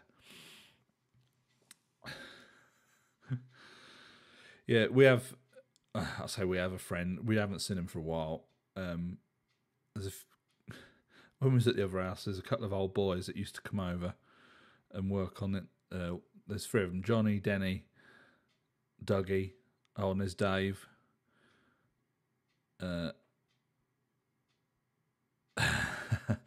Oh well, we must be middle class, Tina. That'd be right, yes. Upper class don't know where it's kept. No, someone else does. Yeah. And yeah, Denny comes from... I think they all come from Essex. Which I find very strange because they come over and they all think they're Cockneys. I can't get my head around that. You know, to be a Cockney, you had to be born within the sound of the Bow Bells, didn't you? Yeah. So Essex is nowhere near that. I think Dave come from the East End, didn't he? Same hospital as your mum, yeah. So one of them come from the East End, the others were Essex. They all thought they were bloody Cockneys. And Denny was a right, well, he probably still is, a right bleeding tramp. He can't say Basildon, it's Basden. But, oh, what a life he's got. Deary me. Obviously they're retired, they're all in, they've got to be in their 80s now.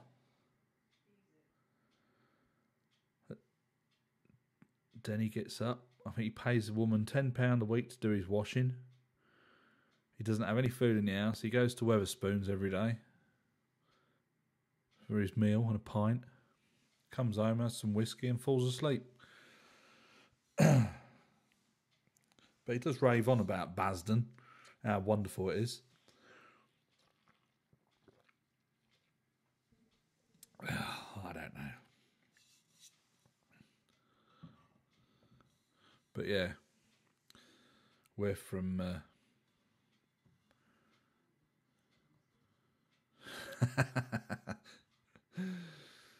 Probably.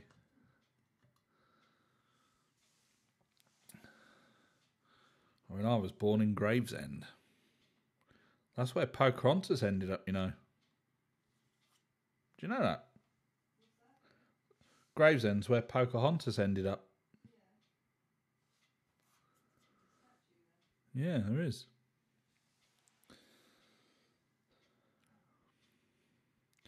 By all accounts, that's quite a dump now. I've not been back there for donkey's years. But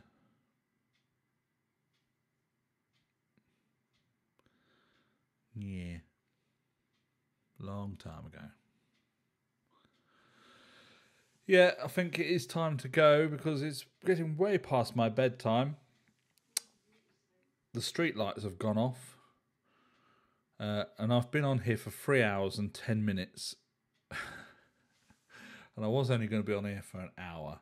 But it did start off fairly slow, actually. I'll tell you what, Mick. I'll come back in 2 weeks and we'll do it again. In 2 weeks, if the weather's played ball, we might have done a few more jobs and we'll have a bit more to talk about. I think we'll try that.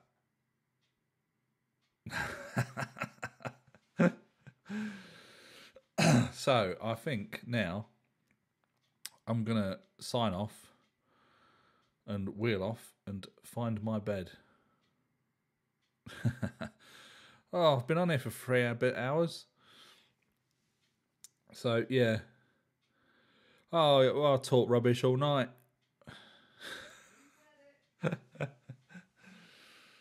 But, yeah. Gonna have to get off. Thumbs up to Dwayne.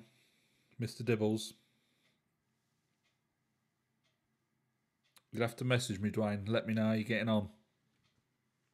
And I'm going to get off and go to bed, I think. Up bright and early. Thought he was on wine. I wouldn't be half at all surprised. Indeed. Bonne nuit. Tuteleur. That's till next time, innit? Yeah, or a bientôt. Abiento. What's that one? Till next time. Oh, abiento. Till next time. Or à la prochaine. À la prochaine? No, we're not coming back next week. No, à la prochaine is the next is prochaine.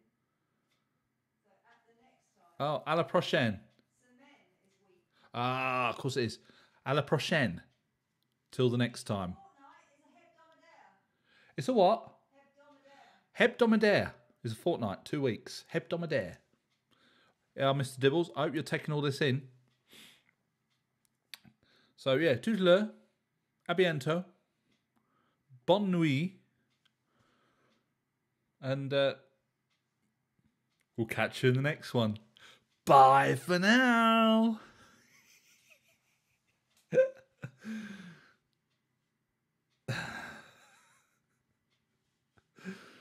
Stop streaming.